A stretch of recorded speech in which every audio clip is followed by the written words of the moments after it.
রাত 10টা বেজে গেছে। আমি বিছানায় শুয়ে ফোনে ভিডিও দেখছি। ছেলে তার রুম থেকে এসে আমার রুমে ঢুকল। বলল, মা ঘুমাওনি? আমি বললাম, একটু পরে ঘুমাব। সে বিছানায় আমার পাশে এসে বসল। বলল, মা আমি একটা কথা বলবো। আমি ফোন রেখে তার দিকে তাকালাম। বললাম, বল। সে আমার হাত ধরে বলল, মা আমি তোমাকে নিয়ে কোথাও যেতে চাই। আমি বললাম, কোথায়? সে বলল, দার্জিলিং। আমি হাসলাম। বললাম, আচ্ছা, পরের মাসে যাব। সে বলল, না মা, আমি বলছি হানিমুনে। আমি চমকে উঠলাম। বললাম, কি বললি? সে আমার দিকে তাকিয়ে বলল, মা তুমি আমাকে বিয়ে কর। আমরা দার্জিলিং হানিমুনে যাব। আমি তার হাত ছাড়িয়ে দিলাম। বললাম, পাগল হয়ে গেছিস? সে আমার মুখের দিকে তাকিয়ে বলল, না মা, আমি পাগল হইনি। আমি তোমাকে ভালোবাসি। আমি চাই তুমি আমার স্ত্রী হও। আমরা স্বামী স্ত্রীর মতো ঘুরে বেড়াব। রাতে একসাথে ঘুমাব। আমি উঠে দাঁড়াতে গেলাম। সে আমার হাত ধরে টানল। বলল, মা আমি সিরিয়াস। তুমি আমাকে বিয়ে করো। রাতের নীরবতায় তার কথাগুলো ঘরের চার দেয়ালে প্রতিধ্বনিত হচ্ছিল। এই গল্পটি সম্পূর্ণ শুনলে আপনাদের পানি অটোমেটিক বের হয়ে যাবে, সো যত দ্রুত সম্ভব হাতের কাছে টিস্যু নিয়ে বসে পড়ো। বিছানার চাদর যেন নষ্ট না হয় সেটা সম্পূর্ণ খেয়াল রাখার অনুরোধ জানিয়ে গল্পটি এখন শুরু করব। তার আগে সর্বশেষ অনুরোধ, দয়া করে এমন পানি বের করার গল্প নিয়মিত শুনতে আমাদের চ্যানেলটি সকলেই সাবস্ক্রাইব করুন। ধন্যবাদ। হ্যালো বন্ধুরা, আমার নাম নন্দিনী সেন। আমার বয়স 43 বছর। আমার স্বামীর নাম সুমিত্র সেন, বয়স 46 বছর। আমাদের 2 সন্তান, ঋতিক আর অনুষ্কা। ঋতিক 20 বছর বয়সী, কলেজে পড়ে। অনুষ্কা 13 বছর বয়সী, স্কুলে যায়। আমি কখনো ভাবিনি যে আমার নিজের ছেলে আমাকে এমন কথা বলবে। কিন্তু ঋতিক যা বলল তা আমার মাথায় ঢুকছিল না। আমি ভাবছিলাম, এ কি সত্যি আমার ঋতিক বলছে? নাকি আমি কোনো স্বপ্ন দেখছি? আমি তার মুখের দিকে তাকালাম। তার চোখে এক ধরনের উন্মাদনা। যেন সে সত্যি এই কথাগুলো মনে করে বলছে। ঋতিক, তুমি কি বলছো? তুমি বুঝতে পারছ? আমি তার কাঁধ ধরে ঝাঁকালাম। আমি তোমার মা। তুমি আমার ছেলে। এরকম কথা বলা ঠিক না। কিন্তু ঋতিক আমার হাত সরিয়ে দিয়ে বলল, মা তুমি আমার কথা বুঝছ না। আমি শুধু তোমার ছেলে হয়ে থাকতে চাই না। আমি চাই তুমি আমার সব কিছু হও। আমি তোমার সাথে স্বামী স্ত্রীর মতো জীবন কাটাতে চাই। আমি তার কথা শুনে আরও বেশি চমকে গেলাম। কিন্তু হঠাৎ করে আমার মনে পড়ল, গত কয়েকদিন ধরে ঋতিক কেমন অদ্ভুত আচরণ করছিল। সে আমার সাথে অনেক বেশি সময় কাটাতে চাইছিল। আমার রান্না করার সময় রান্নাঘরে এসে দাঁড়াত। আমি কাপড় পরিবর্তন করার সময় ঘরের দরজার কাছে এসে দাঁড়াত। তখন আমি ভেবেছিলাম, হয়তো সে আমার প্রতি একটু বেশি যত্নশীল হয়ে উঠেছে। কিন্তু আজ তার কথা শুনে আমার মনে হচ্ছিল, বিশ্বাসটা অন্যরকম। ঋতিক, তুমি হয়তো কোনো মানসিক সমস্যায় ভুগছ। আমি বললাম, আমাদের কোনো ডাক্তারের কাছে যাওয়া উচিত। ঋতিক হঠাৎ রেগে গেল। না মা, আমার কোনো মানসিক সমস্যা নেই। আমি সম্পূর্ণ স্বাভাবিক। আমি শুধু তোমাকে ভালোবাসি। এবং আমি চাই তুমি আমাকে গ্রহণ করো। আমি উঠে দাঁড়িয়ে ঘর থেকে বের হতে গেলাম। কিন্তু ঋতিক আমার পথ আটকে দাঁড়াল। মা তুমি কোথাও যেতে পারবে না। তুমি আমার কথার জবাব দাও। ঋতিক, তুমি পাগল হয়ে গেছ। আমি তোমার বাবাকে ডাকছি। আমি চিৎকার করে সুমিত্রকে ডাকলাম। কিন্তু ঋতিক আমার মুখ চেপে ধরল। মা তুমি বাবাকে ডাকতে পারো না। এটা আমাদের দুজনের ব্যাপার। আমি ভয় পেয়ে গেলাম। ঋতিক আমার নিজের ছেলে হলেও এই মুহূর্তে তার আচরণ আমাকে ভয় দিচ্ছিল। আমি তার হাত সরিয়ে দিয়ে বললাম, ঋতিক তুমি আমাকে ছেড়ে দাও। আমি তোমার মা। তুমি এরকম আচরণ করতে পারো না। কিন্তু ঋতিক আমাকে জড়িয়ে ধরল। মা আমি তোমাকে ছাড়তে পারব না। আমি তোমাকে ভালোবাসি। আমি চাই তুমি আমার হও। আমি তার আলিঙ্গন থেকে নিজেকে মুক্ত করার চেষ্টা করলাম। কিন্তু ঋতিক আমাকে শক্ত করে ধরে রাখল। আমি চিৎকার করে বললাম, ঋতিক তুমি আমাকে ছেড়ে দাও। এটা ভুল। হঠাৎ করে সুমিত্র ঘরে ঢুকল। সে আমাদের এই অবস্থা দেখে চমকে গেল। কি হচ্ছে এখানে? সে বলল। ঋতিক আমাকে ছেড়ে দিয়ে বাবার দিকে তাকাল। বাবা আমি মাকে বিয়ে করতে চাই। সুমিত্রের মুখ দিয়ে কোনো কথা বের হল না। সে কিছুক্ষণ চুপ করে থাকল। তারপর বলল, ঋতিক তুমি কি বলছ? বাবা আমি সিরিয়াস। আমি মাকে ভালোবাসি। আমি তার সাথে বিবাহিত জীবন কাটাতে চাই। সুমিত্র আমার দিকে তাকাল। আমি কান্নায় ভেঙে পড়লাম। সুমিত্র, আমি কিছু বুঝতে পারছি না। ঋতিক হঠাৎ এরকম আচরণ করছে কেন? সুমিত্র ঋতিকের কাছে গিয়ে তার কাঁধ ধরল। ঋতিক, তুমি কি ভেবেছ তুমি কি বলছ? নন্দিনী তোমার মা। তুমি এরকম কথা বলতে পারো না। ঋতিক বাবার হাত সরিয়ে দিয়ে বলল, বাবা, আমি জানি মা আমার মা। কিন্তু আমি তাকে আরও বেশি কিছু হিসেবে দেখতে চাই। সুমিত্র রেগে গেল। ঋতিক, তুমি পাগল হয়ে গেছ। এরকম কথা বলা মানে তুমি কি বুঝতে পারছ? বাবা, আমি পাগল হইনি। আমি শুধু আমার মনের কথা বলছি। সুমিত্র আমার দিকে তাকিয়ে বলল, নন্দিনী, আমি মনে করি ঋতিকের মানসিক চিকিৎসার প্রয়োজন। হ্যাঁ সুমিত্র, আমিও তাই ভাবছি, আমি কান্নার মধ্যে বললাম। কিন্তু ঋতিক চিৎকার করে বলল, আমার কোনো চিকিৎসার দরকার নেই। আমি সম্পূর্ণ ঠিক আছি। আমি শুধু মাকে ভালোবাসি। হঠাৎ করে অনুষ্কা ঘরে ঢুকল। সে আমাদের কান্নাকাটি শুনে এসেছিল। মা, কি হয়েছে? কেন তুমি কাঁদছ? আমি অনুষ্কাকে দেখে আরও বেশি কেঁদে ফেললাম। অনুষ্কা, তুমি তোমার ঘরে যাও। এখানে কিছু হয়নি। কিন্তু অনুষ্কা আমার কাছে এসে বলল, মা, দাদা কি তোমাকে কিছু বলেছে? ঋতিক অনুষ্কার দিকে তাকিয়ে বলল, অনুষ্কা, তুমি এখানে আসো না। এটা বড়দের ব্যাপার। অনুষ্কা ভয় পেয়ে গেল। সে আমার পিছনে লুকিয়ে গেল। মা, দাদা কেন এরকম কথা বলছে? আমি অনুষ্কাকে জড়িয়ে ধরলাম। অনুষ্কা, তুমি ভয় পেজো না। সবকিছু ঠিক হয়ে যাবে। সুমিত্র ঋতিকের কাছে গিয়ে বলল, ঋতিক, তুমি তোমার বোনকে ভয় দিচ্ছ। এরকম আচরণ বন্ধ করো। বাবা, আমি অনুষ্কাকে ভয় দিচ্ছি না। আমি শুধু বলছি যে এটা তার বোঝার মতো বিষয় না। সুমিত্র দৃঢ় কণ্ঠে বলল, ঋতিক, তুমি এখনই তোমার ঘরে যাও। আমরা কাল সকালে ডাক্তারের কাছে যাব। না বাবা, আমি ডাক্তারের কাছে যাব না। আমার কিছু হয়নি। সুমিত্র ঋতিকের হাত ধরে টানল। ঋতিক, তুমি তোমার ঘরে যাও। আমি বলছি। কিন্তু ঋতিক আমার দিকে তাকিয়ে বলল, মা, তুমি আমার প্রস্তাবের কথা ভেবে দেখো। আমি তোমার জন্য অপেক্ষা করব। এই কথা বলে ঋতিক ঘর থেকে বের হয়ে গেল। আমি সুমিত্রের বুকে মুখ লুকিয়ে কাঁদতে থাকলাম। সুমিত্র, আমি কিছু বুঝতে পারছি না। ঋতিক হঠাৎ এরকম হয়ে গেল কেন? আমি কান্নার মধ্যে জিজ্ঞেস করলাম। সুমিত্র আমার মাথায় হাত বুলিয়ে বলল, নন্দিনী, হয়তো ঋতিকের কোনো মানসিক সমস্যা হয়েছে। আমরা কাল একজন মনোবিদের কাছে নিয়ে যাব। অনুষ্কা আমাদের দেখে কাঁদতে শুরু করল। মা, দাদার কি হয়েছে? সে কেন এরকম কথা বলছে? আমি অনুষ্কাকে শান্ত করার চেষ্টা করলাম। অনুষ্কা, তোমার দাদার কিছু সমস্যা হয়েছে। কিন্তু আমরা সেটা ঠিক করে দেব। মা, দাদা কি আর আমাদের সাথে থাকবে? সুমিত্র অনুষ্কাকে কোলে তুলে নিল। অনুষ্কা, তোমার দাদা আমাদের পরিবারের সদস্য।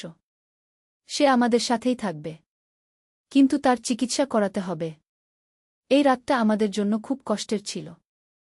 আমি ঘুমাতে পারলাম না। বারবার ঋতিকের কথাগুলো আমার মনে আসছিল। আমি ভাবছিলাম, কি করে আমার নিজের ছেলে আমাকে এমন প্রস্তাব দিতে পারে? পরের দিন সকালে আমরা ঋতিককে একজন মনোবিদের কাছে নিয়ে গেলাম। ডাক্তার ঋতিকের সাথে প্রায় 2 ঘন্টা কথা বললেন। তারপর তিনি আমাদের ডেকে বললেন, ঋতিকের কিছু মানসিক সমস্যা হয়েছে। এটা হরমোনাল পরিবর্তনের কারণে হতে পারে। অথবা কোনো স্ট্রেসের কারণে। ডাক্তার সাহেব, এর চিকিৎসা আছে তো? সুমিত্র জিজ্ঞেস করল। হ্যাঁ, অবশ্যই আছে। আমি কিছু ওষুধ দিচ্ছি। এবং সাপ্তাহিক কাউন্সেলিং করতে হবে। আমি স্বস্তির নিঃশ্বাস ফেললাম।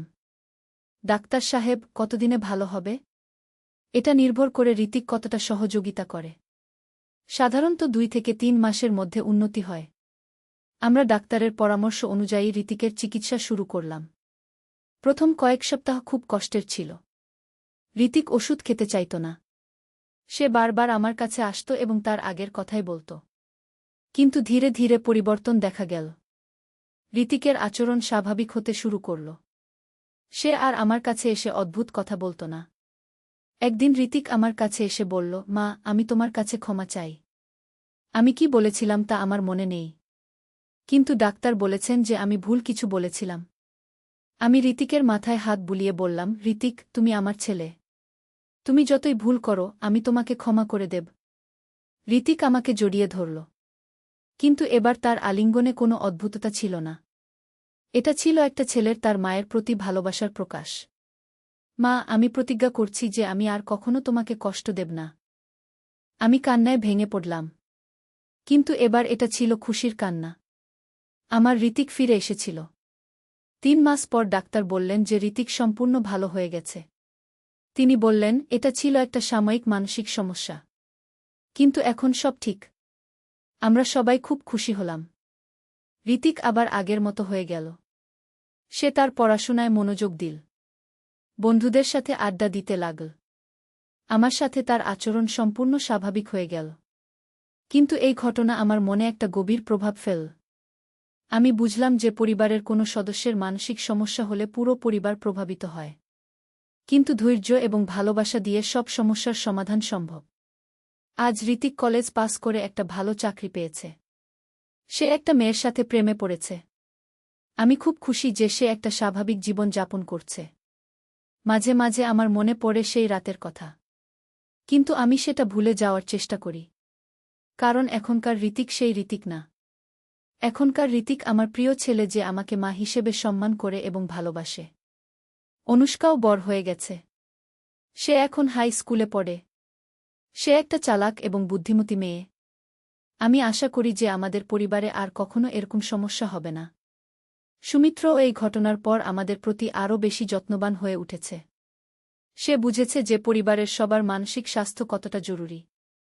আমি প্রতিদিন ভগবানের কাছে প্রার্থনা করি যেন আমাদের পরিবার সবসময় সুখে থাকে। আর যেন ঋতিক সবসময় সুস্থ থাকে। এই গল্পটি আমি কখনো কারো কাছে বলিনি। কিন্তু আজ মনে হলো যে এটা বলা উচিত। কারণ হয়তো কোনো পরিবার এরকম সমস্যায় পড়লে আমার অভিজ্ঞতা তাদের কাজে লাগতে পারে। মানসিক সমস্যা কোনো লজ্জার বিষয় না। এটা যে কোনো বয়সে যে কারো হতে পারে। গুরুত্বপূর্ণ বিষয় হল যে সময়মতো চিকিৎসা করানো এবং পরিবারের সবার সহযোগিতা করা। ঋতিকের এই অভিজ্ঞতার পর আমি অনেক বই পড়েছি মানসিক স্বাস্থ্য নিয়ে। আমি জানতে পেরেছি যে এরকম সমস্যা অনেকের হয়। কিন্তু সঠিক চিকিৎসায় এটা ভালো হয়ে যায়। এখন আমি অন্যদের সাহায্য করার চেষ্টা করি যাদের পরিবারে এরকম সমস্যা হয়। আমি তাদের বলি যে হতাশ না হতে, ধৈর্য রাখতে এবং বিশেষজ্ঞের সাহায্য নিতে। আমার মনে হয় যে এই অভিজ্ঞতা আমাদের পরিবারকে আরও শক্তিশালী করে তুলেছে। আমরা এখন একে অপরের প্রতি আরও বেশি যত্নশীল। আর আমরা জানি যে যে কোনো সমস্যার সমাধান আছে যদি আমরা একসাথে থাকি। কিন্তু কয়েক মাস পরে একটা অদ্ভুত ঘটনা ঘটল যেটা আমাদের সবার জীবনে একটা বিরাট পরিবর্তন নিয়ে এল। একদিন সকালে আমি রান্নাঘরে চা বানাচ্ছিলাম। হঠাৎ করে আমার মনে হলো যেন কেউ আমাকে ডাকছে। আমি চারদিকে তাকালাম কিন্তু কাউকে দেখতে পেলাম না। আমি ভাবলাম হয়তো আমার ভুল হয়েছে। কিন্তু দুপুরবেলা যখন আমি অনুষ্কার জন্য খাবার পরিবেশন করছিলাম তখন আবার সেই আওয়াজ শুনতে পেলাম। এবার আওয়াজটা আরও স্পষ্ট ছিল। কেউ যেন আমার নাম ধরে ডাকছিল, নন্দিনী, নন্দিনী। আমি চারদিকে তাকালাম। সুমিত্র অফিসে গেছে, ঋতিক কলেজে, অনুষ্কা স্কুলে, বাড়িতে শুধু আমি একা। তাহলে কে আমাকে ডাকছে? আমি ভয় পেয়ে গেলাম। আমি দরজা জানালা বন্ধ করে দিলাম। কিন্তু তারপরেও সেই আওয়াজ আসতে থাকল। সন্ধ্যায় সবাই বাড়ি ফিরে এল। আমি সুমিত্রকে এই ব্যাপারটা বললাম। সে বলল, নন্দিনী, হয়তো তুমি কিছু ভেবেছ। অথবা ঋতিকের অসুখের কারণে তুমি মানসিক চাপে আছো। কিন্তু পরের দিনও একই ঘটনা ঘটল। এবং এর পরের দিনও। আমি বুঝতে পারছিলাম না কি হচ্ছে আমার সাথে। তৃতীয় দিনে যখন আমি সেই আওয়াজ শুনলাম তখন আমি সাহস করে জিজ্ঞেস করলাম, কে তুমি? তুমি কি চাও? হঠাৎ করে একটা মহিলার কণ্ঠস্বর শুনতে পেলাম। নন্দিনী, আমি তোমার দাদিমা। তোমার নানিমা। আমি চমকে উঠলাম। আমার নানিমা তো 20 বছর আগে মারা গেছেন। তাহলে তিনি আমার সাথে কথা বলছেন কিভাবে? নানিমা, আপনি তো মারা গেছেন। আপনি কিভাবে আমার সাথে কথা বলছেন? আমি কাঁপা গলায় জিজ্ঞেস করলাম। হ্যাঁ নন্দিনী, আমি মারা গেছি। কিন্তু আমি তোমার পাশেই আছি। আমি তোমাদের সবার উপর নজর রাখি। আমি ভয় পেয়ে গিয়েছিলাম। কিন্তু নানিমার কণ্ঠস্বর খুব মায়াময় ছিল। ঠিক যেমনটা আমি ছোটবেলায় শুনতাম। নানিমা, আপনি কেন আমার সাথে কথা বলছেন? আমি জিজ্ঞেস করলাম। নন্দিনী, আমি তোমাকে একটা বিপদের কথা বলতে এসেছি। তোমার পরিবারে একটা বড় বিপদ আসতে যাচ্ছে। আমার হৃদয় দ্রুত স্পন্দিত হতে লাগল। কি ধরনের বিপদ নানিমা? নন্দিনী, তোমার বাড়ির নিচে একটা পুরনো কবরস্থান আছে। এই বাড়িটা সেই কবরস্থানের উপরে তৈরি করা হয়েছে। আমি অবাক হয়ে গেলাম। কবরস্থান? কিন্তু আমরা তো এই বাড়ি কিনেছি। কেউ আমাদের এই কথা বলেনি। হ্যাঁ নন্দিনী, যারা এই বাড়ি বিক্রি করেছে তারা এই কথা লুকিয়ে রেখেছে। কিন্তু যেসব আত্মা এখানে শায়িত আছে তারা অশান্ত হয়ে উঠেছে। আমি কাঁপতে শুরু করলাম। নানিমা, তাহলে আমাদের কি করতে হবে? নন্দিনী, তোমাদের এই বাড়ি ছেড়ে চলে যেতে হবে। নইলে তোমাদের পরিবারের উপর বড় বিপদ নেমে আসবে। কিন্তু নানিমা, আমরা তো এই বাড়িতে অনেক টাকা খরচ করেছি। এখন কিভাবে চলে যাব? নন্দিনী, টাকার চেয়ে জীবন বড়। তুমি সুমিত্রকে এই কথা বলো। এই কথা বলার পর নানিমার আওয়াজ আর শুনতে পেলাম না। আমি বুঝতে পারলাম যে তিনি চলে গেছেন। সন্ধ্যায় সুমিত্র বাড়ি ফিরে এলে আমি তাকে সবকিছু বললাম। সে প্রথমে আমার কথা বিশ্বাস করল না। নন্দিনী, তুমি হ্যালুসিনেশন দেখছ। এরকম কিছু হয় না। কিন্তু রাতে যখন আমরা ঘুমাতে গেলাম তখন অদ্ভুত কিছু ঘটনা ঘটতে শুরু করল। ঘরের দরজা জানালা নিজে নিজে খুলে যাচ্ছিল। অদ্ভুত আওয়াজ আসছিল। সুমিত্র ভয় পেয়ে গেল। নন্দিনী, এখানে সত্যিই কিছু অস্বাভাবিক ঘটছে। পরের দিন আমরা একজন তান্ত্রিকের কাছে গেলাম। তিনি আমাদের বাড়ির কথা শুনে বললেন, হ্যাঁ, আমি এই এলাকার ইতিহাস জানি। এখানে একসময় একটা বড় কবরস্থান ছিল। পরে সেটা ভরাট করে বাড়িঘর তৈরি করা হয়েছে।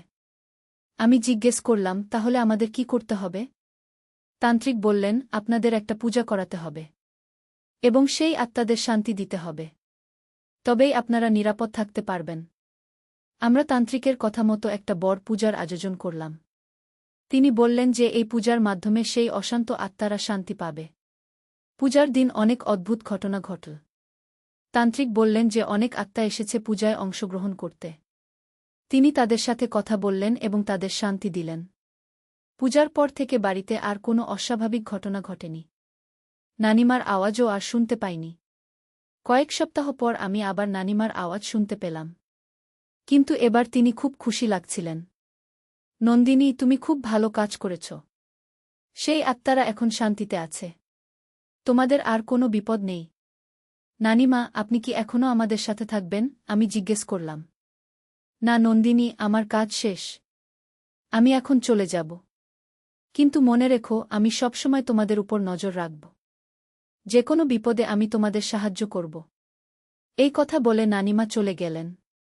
আমি আর কখনো তার আওয়াজ শুনিনি। এই ঘটনার পর আমাদের পরিবারে অনেক শান্তি নেমে এসেছে। ঋতিক সম্পূর্ণ সুস্থ হয়ে গেছে। অনুষ্কা খুব ভালো ছাত্রী হয়ে উঠেছে। সুমিত্রের ব্যবসাও ভালো চলছে। আমি বুঝেছি যে আমাদের চারপাশে অনেক রহস্য আছে যেগুলো আমরা দেখতে পাই না। কিন্তু সেগুলো আমাদের জীবনে প্রভাব ফেলে। নানিমার কথা মনে হলে আমার চোখে জল আসে। তিনি মৃত্যুর পরেও আমাদের রক্ষা করেছেন। আমি প্রতিদিন তার জন্য প্রার্থনা করি। আজ যখন আমি এই গল্পটা বলছি তখন আমার মনে হচ্ছে যে সবকিছুই ভগবানের ইচ্ছা। ঋতিকের অসুখ, আমাদের বাড়ির রহস্য, নানিমার আবির্ভাব, সবকিছুরই একটা কারণ ছিল। আমি বিশ্বাস করি যে যারা আমাদের ভালোবাসে তারা মৃত্যুর পরেও আমাদের পাশে থাকে। তারা আমাদের রক্ষা করে, আমাদের সাহায্য করে। এই অভিজ্ঞতা আমার জীবন দর্শন পাল্টে দিয়েছে। আমি এখন বিশ্বাস করি যে এই জগতে শুধু আমরাই নেই। আছে আরও অনেক কিছু যা আমরা দেখতে পাই না। কিন্তু ভয় পাওয়ার কিছু নেই। কারণ যারা আমাদের ভালোবাসে তারা আমাদের কখনো ক্ষতি করবে না। তারা আমাদের সাহায্য করবে, আমাদের রক্ষা করবে। আমার পরামর্শ হল, যদি কখনো আপনাদের জীবনে এরকম কোনো অভিজ্ঞতা হয় তাহলে ভয় পাবেন না।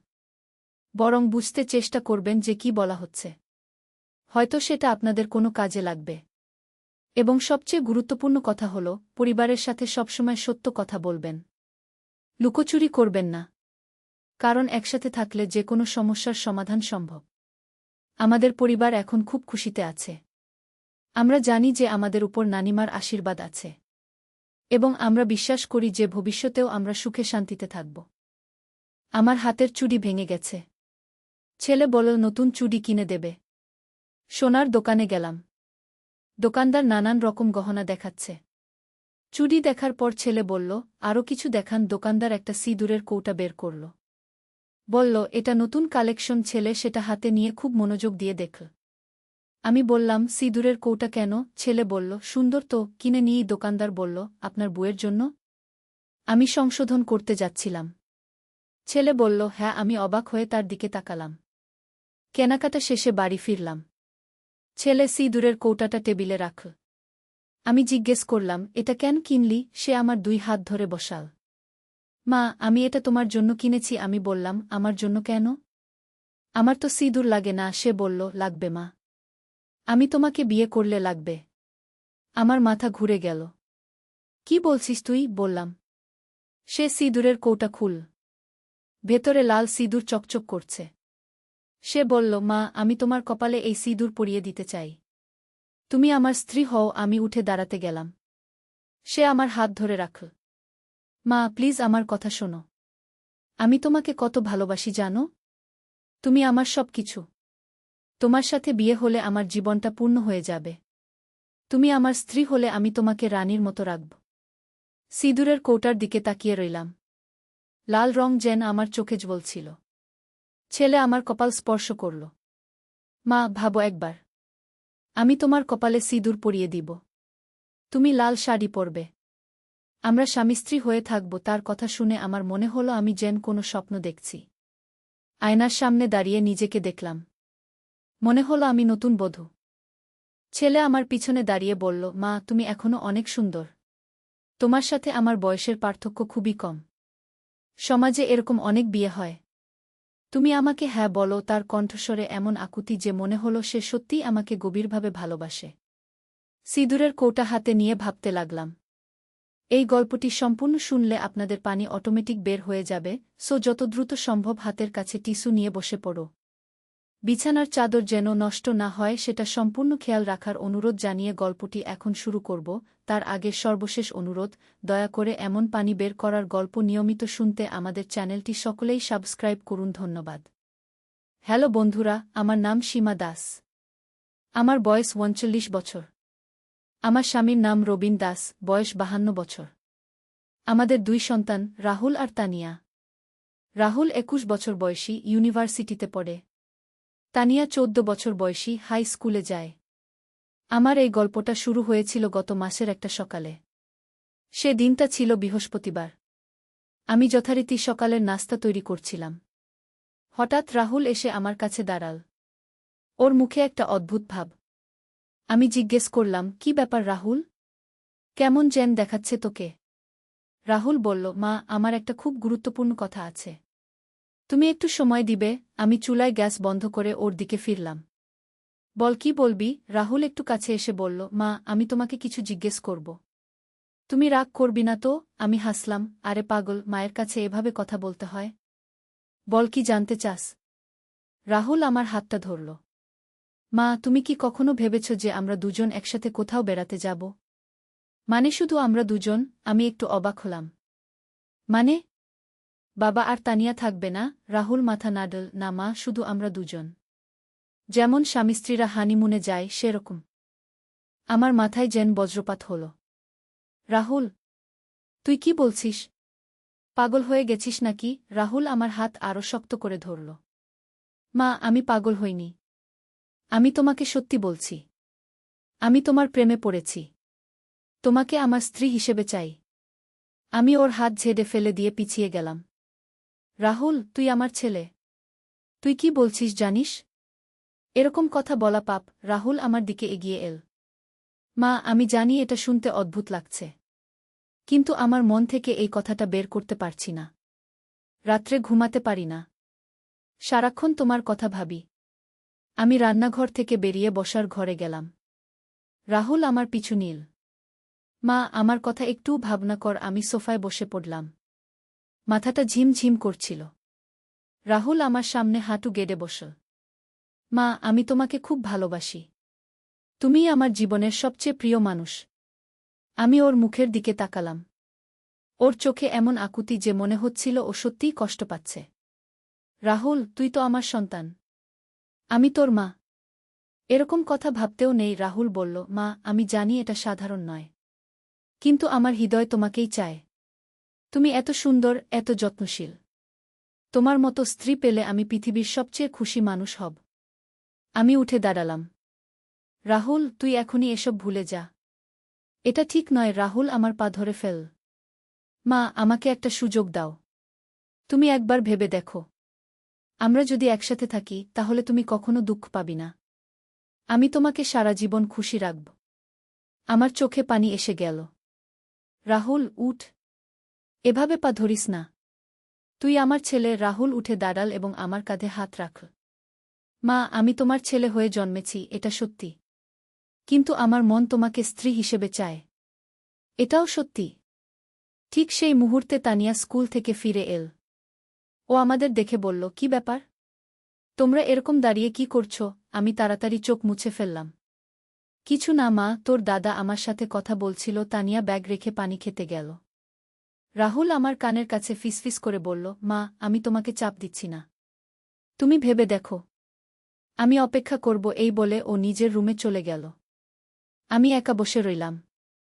মনের মধ্যে এক অদ্ভুত ঝড় বইছিল। সন্ধেবেলা রবিন অফিস থেকে ফিরল। আমি স্বাভাবিক ভাব করে ওর সাথে কথা বললাম। কিন্তু মনের মধ্যে রাহুলের কথাগুলো ঘুরপাক খাচ্ছিল। রাতে খাবার টেবিলে বসে দেখলাম রাহুল আমার দিকে একটানা তাকিয়ে আছে। আমি চোখ এড়িয়ে চললাম। খাওয়ার পর রবিন টিভি দেখতে গেল। তানিয়া পড়তে বসল। আমি রান্নাঘরে বাসন মাজছিলাম। হঠাৎ রাহুল এসে আমার পাশে দাঁড়াল। মা, আমি তোমাকে সাহায্য করি, আমি না বলতে যাচ্ছিলাম, কিন্তু ও জোর করে একটা প্লেট নিয়ে মাজতে শুরু করল। মা, তুমি কি আমার কথা ভেবেছ? রাহুল আমার দিকে না তাকিয়ে প্লেট মাজতে মাজতে বলল। আমি কিছু বললাম না। রাহুল আবার বলল, মা, আমি জানি এটা তোমার কাছে অদ্ভুত লেগেছে। কিন্তু আমার মন বলছে এটাই সত্যি। তুমিই আমার ভালোবাসা। আমি রাহুলের দিকে তাকালাম। ওর মুখে এমন নিষ্পাপ ভাব যে মনে হচ্ছিল ও সত্যিই বিশ্বাস করে যা বলছে। রাহুল, তুই কি বুঝিস? তুই কি বলছিস? আমি তোর মা। তুই আমার পেট থেকে জন্মেছিস। রাহুল প্লেট রেখে আমার দিকে ঘুরল। মা, আমি সব বুঝি। কিন্তু ভালোবাসা কি জন্মের পরিচয় মানে? আমার মাথা ঘুরে যাচ্ছিল। রাহুল, তুই পাগল হয়ে যাচ্ছিস। ডাক্তার দেখা। একটা সাইকোলজিস্টের কাছে নিয়ে যাব তোকে। রাহুল হাসল। মা, আমি পাগল নই। আমি শুধু সৎ। আমি তোমাকে ভালোবাসি, এটাই সত্যি। ও আবার বাসন মাজতে লাগল। পরের দিন সকালে আমি ঘুম থেকে উঠে দেখি রবিন অফিসের জন্য তৈরি হচ্ছে। আজকে একটু তাড়াতাড়ি যেতে হবে। একটা গুরুত্বপূর্ণ মিটিং আছে। আমি চা বানিয়ে দিলাম। রবিন চলে যাওয়ার পর তানিয়াও স্কুলে গেল। আমি একা বাসায় রাহুলের সাথে। রাহুল ব্রেকফাস্ট করতে এসে আমার সামনে বসল। মা, আমি তোমাকে একটা কথা বলি। আমি মাথা নাড়লাম। গত রাতে আমি তোমাকে নিয়ে স্বপ্ন দেখেছি। আমরা দুজন সমুদ্রের ধারে হাঁটছি। তুমি লাল শাড়ি পরেছ। তোমার কপালে সিঁদুর। আমি তোমার হাত ধরে আছি। কি সুন্দর স্বপ্ন ছিল। আমার হাত কাঁপছিল। রাহুল, তুই এসব ভাবিস কেন? রাহুল উঠে এসে আমার পাশে বসল। মা, আমি চাইলেও ভাবতে পারি না। এগুলো এমনিতেই মনে আসে। ও আমার হাতটা ধরল। আমি হাত সরিয়ে নিলাম। রাহুল, এভাবে ছুঁজো না। রাহুল বলল, মা, তুমি কেন এত দূরে সরে যাচ্ছ? আমি তো তোমার ছেলে। আমি বললাম, হ্যাঁ, তুই আমার ছেলে। তাই এসব অদ্ভুত কথা বলিস না। রাহুল হাসল। মা, আমি ছেলে হয়ে জন্মেছি, কিন্তু আমার হৃদয় তোমাকে স্বামীর মতো ভালোবাসে। আমি উঠে দাঁড়ালাম।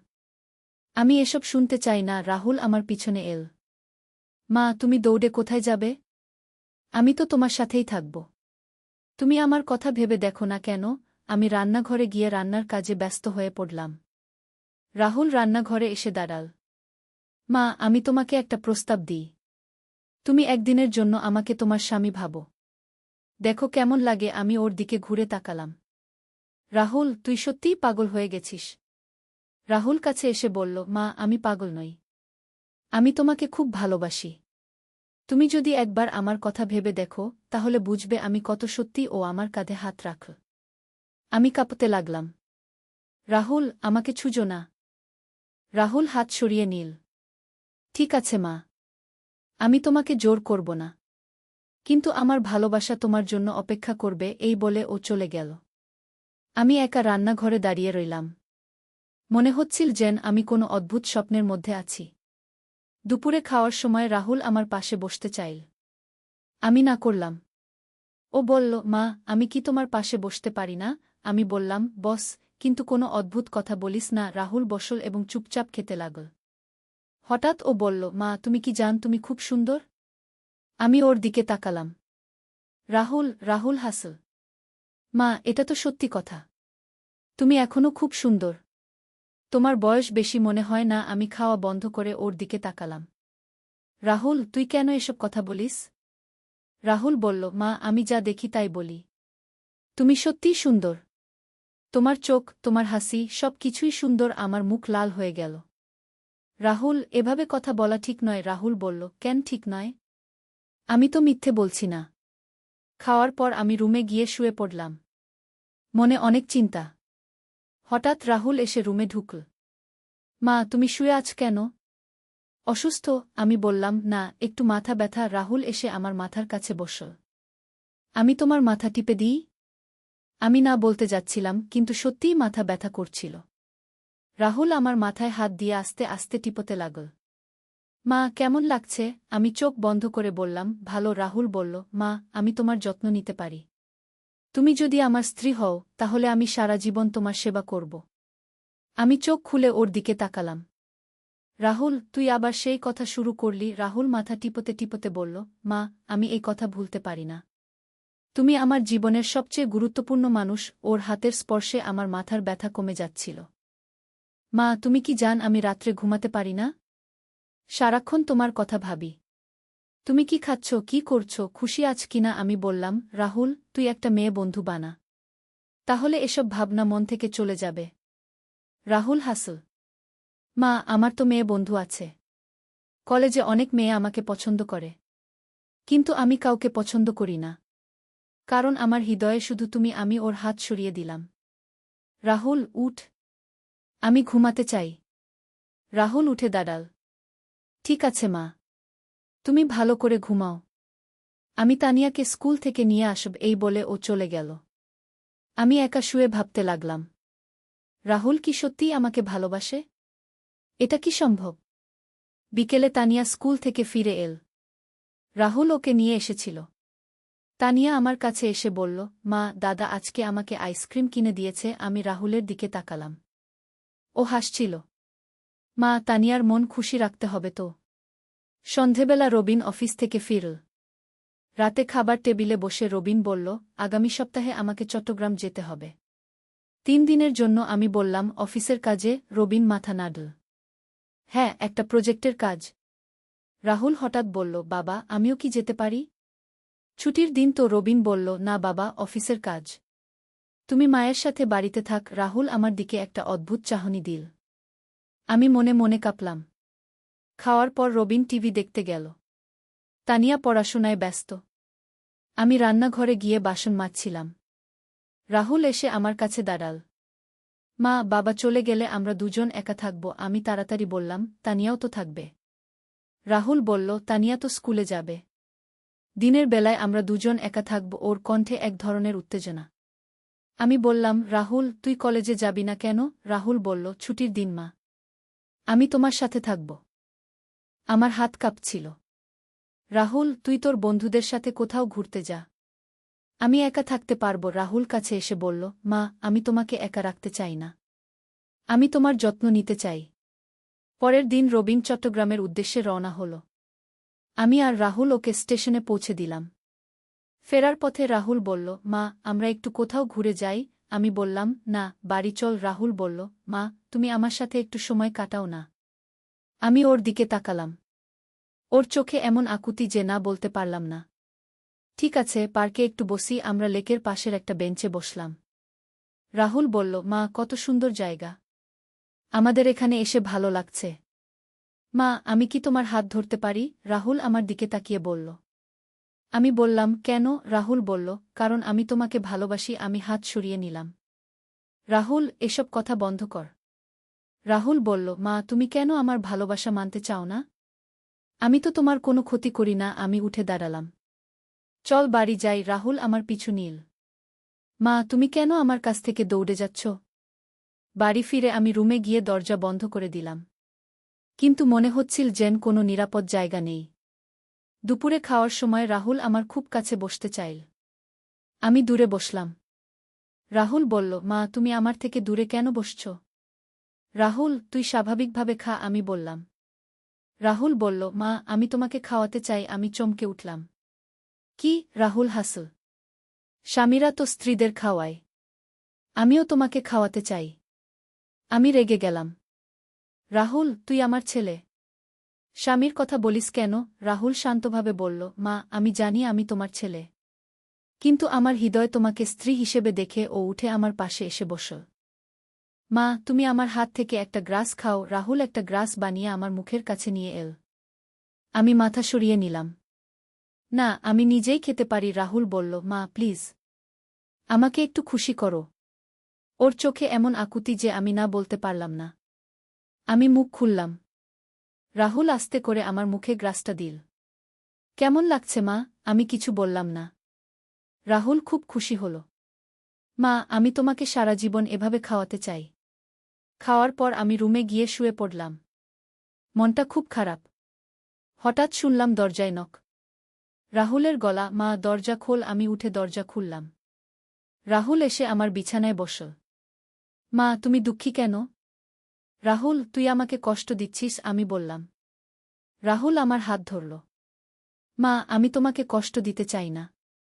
আমি শুধু তোমাকে ভালোবাসতে চাই। আমি হাত ছাড়াতে গেলাম। রাহুল শক্ত করে ধরে রাখল। মা তুমি আমার ভালোবাসা গ্রহণ করো। আমি তোমাকে সুখী রাখব। রাহুল আমার কাছে আরও কাছে এল। আমি পিছিয়ে গেলাম। রাহুল তুই এত কাছে আসিস কেন? রাহুল বলল, কারণ আমি তোমার কাছে থাকতে চাই। হঠাৎ রাহুল আমার গালে একটা চুমু দিল। আমি চমকে উঠলাম। রাহুল, তুই কি করলি? রাহুল হাসল। মা আমি তোমাকে ভালোবাসার চুমু দিলাম। আমি উঠে দাঁড়ালাম। তুই পাগল হয়ে গেছিস। রাহুল আমার পা ধরে ফেল। মা আমি পাগল হইনি। আমি তোমাকে ভালোবাসি। আমি ওর হাত ঝাড়িয়ে বের হয়ে গেলাম। রাহুল পিছু নীল। মা তুমি কোথায় যাচ্ছ? আমি বসার ঘরে গিয়ে সোফায় বসলাম। রাহুল আমার সামনে হাঁটু গেড়ে বসল। মা আমার কথা শোনো। আমি তোমাকে বিয়ে করতে চাই। আমার মাথা ঘুরে গেল। রাহুল তুই কি বলছিস জানিস?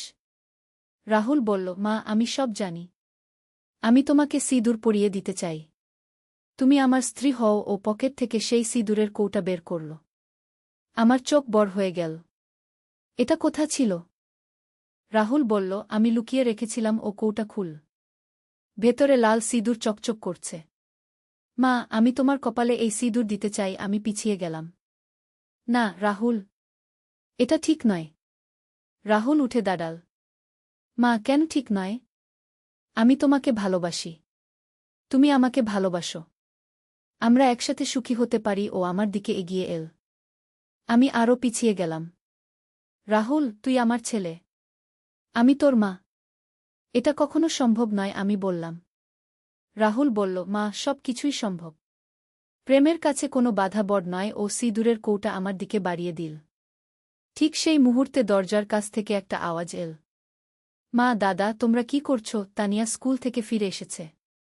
রাহুল তাড়াতাড়ি সিঁদুরের কৌটা লুকিয়ে ফেল। কিছু না তানিয়া, আমরা শুধু কথা বলছিলাম। তানিয়া ব্যাগ রেখে পানি খেতে গেল। রাহুল আমার কানের কাছে ফিসফিস করে বলল, মা এই কথা এখানেই শেষ নয়। আমি তোমাকে পাবি। আমি কাঁপতে লাগলাম। সন্ধেবেলা আমি খাবার রান্না করছিলাম। রাহুল এসে আমার পাশে দাঁড়াল। মা আমি তোমাকে সাহায্য করি। আমি না বললাম। রাহুল জোর করে একটা কাজ নিয়ে নিল। মা তুমি ভাবো আমরা স্বামী স্ত্রী একসাথে রান্না করছি। আমি ওর দিকে তাকালাম। রাহুল তুই কেন এসব কল্পনা করিস? রাহুল বলল, কারণ এটা আমার স্বপ্ন। আমি চাই আমরা একসাথে সংসার করি। ও আমার কাঁধে হাত রাখল। আমি সরে গেলাম। রাতে খাওয়ার সময় তানিয়া বলল, মা বাবা কবে ফিরবে? আমি বললাম, আরও 2 দিন। তানিয়া বলল, আমি বাবাকে মিস করছি। রাহুল বলল, তানিয়া আমি তো আছি।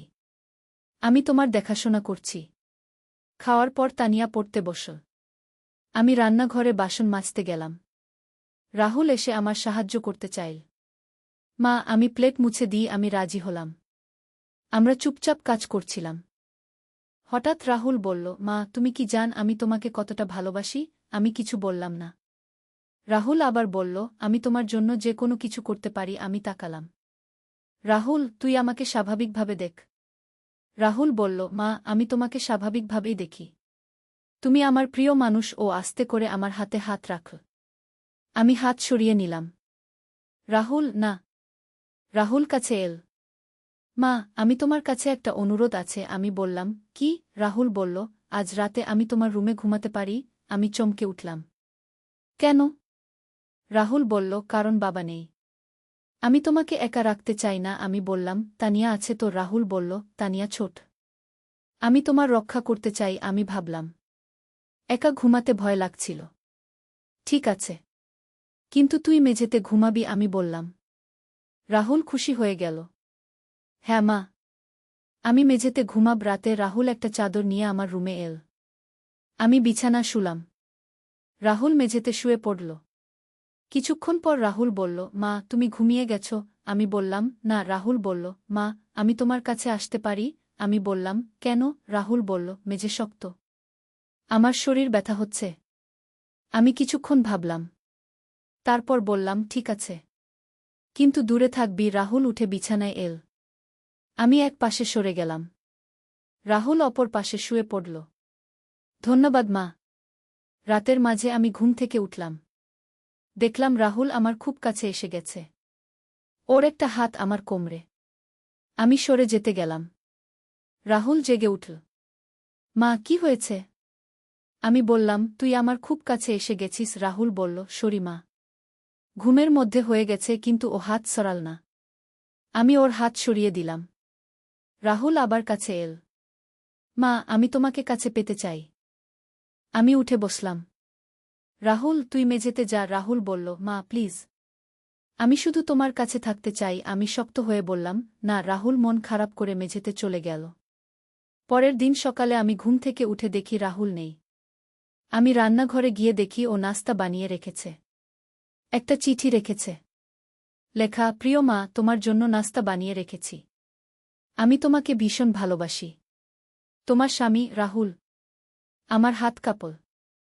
ও নিজেকে আমার স্বামী লিখেছে। আমি চিঠিটা ছিঁড়ে ফেললাম। কিছুক্ষণ পর রাহুল বাজার থেকে ফিরে এল। মা, তুমি নাস্তা খেয়েছ? আমি মাথা নাড়লাম। রাহুল খুশি হয়ে বলল, কেমন লেগেছে? আমি বললাম, ভালো। রাহুল আমার কাছে এসে বলল, মা, আমি তোমার জন্য প্রতিদিন রান্না করতে পারি। আমি কিছু বললাম না। মা, আমি তোমাকে একটা সারপ্রাইজ দিতে চাই। রাহুল বলল। আমি জিজ্ঞেস করলাম, কি? রাহুল বলল, আজ সন্ধেবেলা দেখবে। এই বলে ও নিজের রুমে চলে গেল। সারাদিন রাহুল কি যেন একটা করছিল। আমি কয়েকবার ওর রুমের কাছে গিয়েছিলাম, কিন্তু দরজা বন্ধ। সন্ধেবেলা তানিয়া স্কুল থেকে ফিরে এল। রাহুল বলল, তানিয়া, তুমি তোমার রুমে যাও। আমি মায়ের সাথে কথা বলব। তানিয়া নিজের রুমে চলে গেল। রাহুল আমার হাত ধরে বসার ঘরে নিয়ে এল। আমি দেখলাম সারা ঘর সাজানো, মোমবাতি জ্বালানো, ফুল ছড়ানো। রাহুল, এসব কি? রাহুল বলল, মা, এটা আমাদের বিয়ের সাজসজ্জা। আমি চমকে উঠলাম। কি বললি? রাহুল আমার হাত ধরে হাঁটু গেড়ে বসল। মা, আমি তোমাকে বিয়ে করার প্রস্তাব দিচ্ছি। তুমি আমার স্ত্রী হবে। আমার মাথা ঘুরে গেল। রাহুল পকেট থেকে সেই সিঁদুরের কৌটা বের করল। মা, আমি তোমার কপালে সিঁদুর পরিয়ে দিতে চাই। ও উঠে দাঁড়াল এবং আমার দিকে এগিয়ে এল। আমি পিছিয়ে গেলাম। রাহুল, তুই কি করছিস?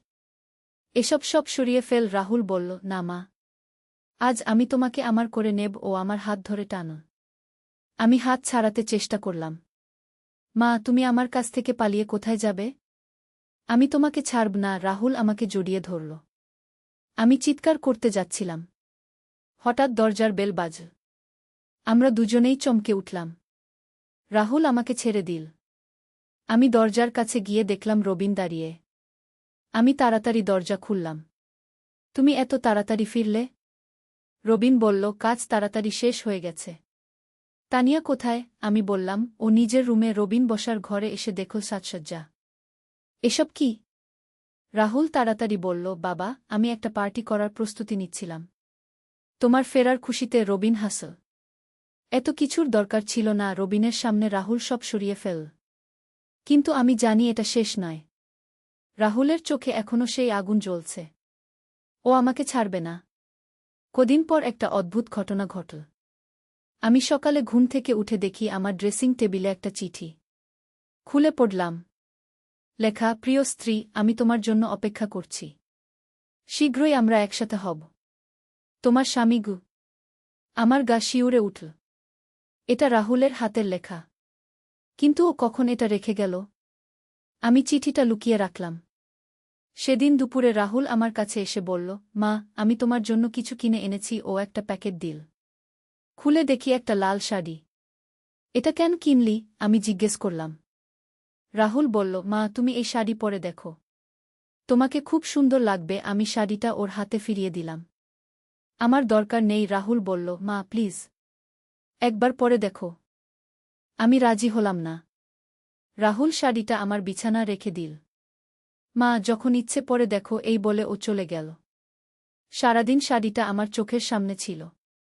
লাল রং যেন আমাকে ডাকছিল। রাতে সবাই ঘুমিয়ে গেলে আমি শাড়িটা হাতে নিলাম। খুব সুন্দর কাজ করা। আয়নার সামনে একবার ধরে দেখলাম। সত্যিই খুব সুন্দর। হঠাৎ মনে হলো আমি এটা পরে দেখি। আমি শাড়িটা পরলাম। আয়নায় নিজেকে দেখে চমকে গেলাম। সত্যিই খুব সুন্দর লাগছে। হঠাৎ দরজায় একটা শব্দ। রাহুল দাঁড়িয়ে। মা, তুমি শাড়িটা পরেছ। আমি লজ্জা পেলাম। আমি শুধু দেখছিলাম। রাহুল ঘরে এসে বলল, মা, তুমি অসাধারণ লাগছ। একদম নতুন বধূর মতো। ও আমার দিকে এগিয়ে এল। এখন শুধু সিঁদুর লাগবে। আমি পিছিয়ে গেলাম। রাহুল, আমি শাড়ি খুলে ফেলি। রাহুল বলল, না মা, তুমি এভাবেই থাক। আমি তোমার কপালে সিঁদুর পরিয়ে দিই। ও পকেট থেকে সিঁদুরের কৌটা বের করল। না রাহুল, আমি চিৎকার করতে যাচ্ছিলাম। রাহুল আমার মুখে হাত দিয়ে দিল। মা, চুপ। সবাই ঘুমিয়ে আছে। ও আমাকে ড্রেসিং টেবিলের সামনে নিয়ে গেল। আয়নায় আমাদের দুজনকে দেখা যাচ্ছে। রাহুল আমার পিছনে দাঁড়িয়ে বলল, মা, দেখো আমরা কত সুন্দর জোড়া। ও সিঁদুরের কৌটা খুল। আমি তোমার কপালে সিঁদুর দিচ্ছি। আমি মাথা নাড়লাম। কিন্তু রাহুল আমার মাথা ধরে রাখল। আস্তে আস্তে রাহুল আমার কপালে সিঁদুর লাগাতে শুরু করল। আমি কাঁদতে লাগলাম। রাহুল, তুই কি করছিস? রাহুল বলল, মা, আমি তোমাকে আমার স্ত্রী বানাচ্ছি। সিঁদুর লাগানোর পর রাহুল আয়নায় আমার দিকে তাকাল। মা, তুমি কত সুন্দর লাগছ। একদম আমার স্ত্রীর মতো। ও আমার কাঁধে হাত রাখল। এখন তুমি আমার। আমি ওর হাত সরিয়ে দিয়ে সিঁদুর মুছে ফেলতে চাইলাম। রাহুল আমার হাত ধরে রাখল। মা, মুছো না। তোমাকে খুব সুন্দর লাগছে। আমি কাঁদতে কাঁদতে বললাম, রাহুল, তুই আমার সাথে কি করছিস? রাহুল আমাকে জড়িয়ে ধরল। মা, আমি তোমাকে ভালোবাসছি। তুমি এখন আমার স্ত্রী। আমি ওকে ঠেলে সরিয়ে দিলাম। তুই পাগল হয়ে গেছিস। আমি তাড়াতাড়ি শাড়ি খুলে ফেললাম। রাহুল বলল, মা, তুমি যত ইনকার করো, সত্য তো এটাই যে তুমি আমাকে ভালোবাসো। আমি বললাম, না, আমি তোকে ছেলে হিসেবে ভালোবাসি। রাহুল হাসল। মা, তোমার চোখ বলে দিচ্ছে তুমি আমাকে স্বামী হিসেবে চাও। আমি নিজের পোশাক পরে রুম থেকে বেরিয়ে গেলাম। রাহুল পিছু নিল। মা, তুমি কোথায় যাচ্ছ? আমি বসার ঘরে গিয়ে সোফায় বসলাম। রাহুল আমার পাশে বসল। মা, আমি জানি তুমি আমাকে ভালোবাসো। তুমি শুধু স্বীকার করতে লজ্জা পাচ্ছ। রাহুল আমার হাত ধরল। আমি হাত সরিয়ে নিলাম। রাহুল, তুই একটা ডাক্তার দেখা। তোর মানসিক সমস্যা হয়েছে। রাহুল বলল, মা, আমার কোনো সমস্যা নেই।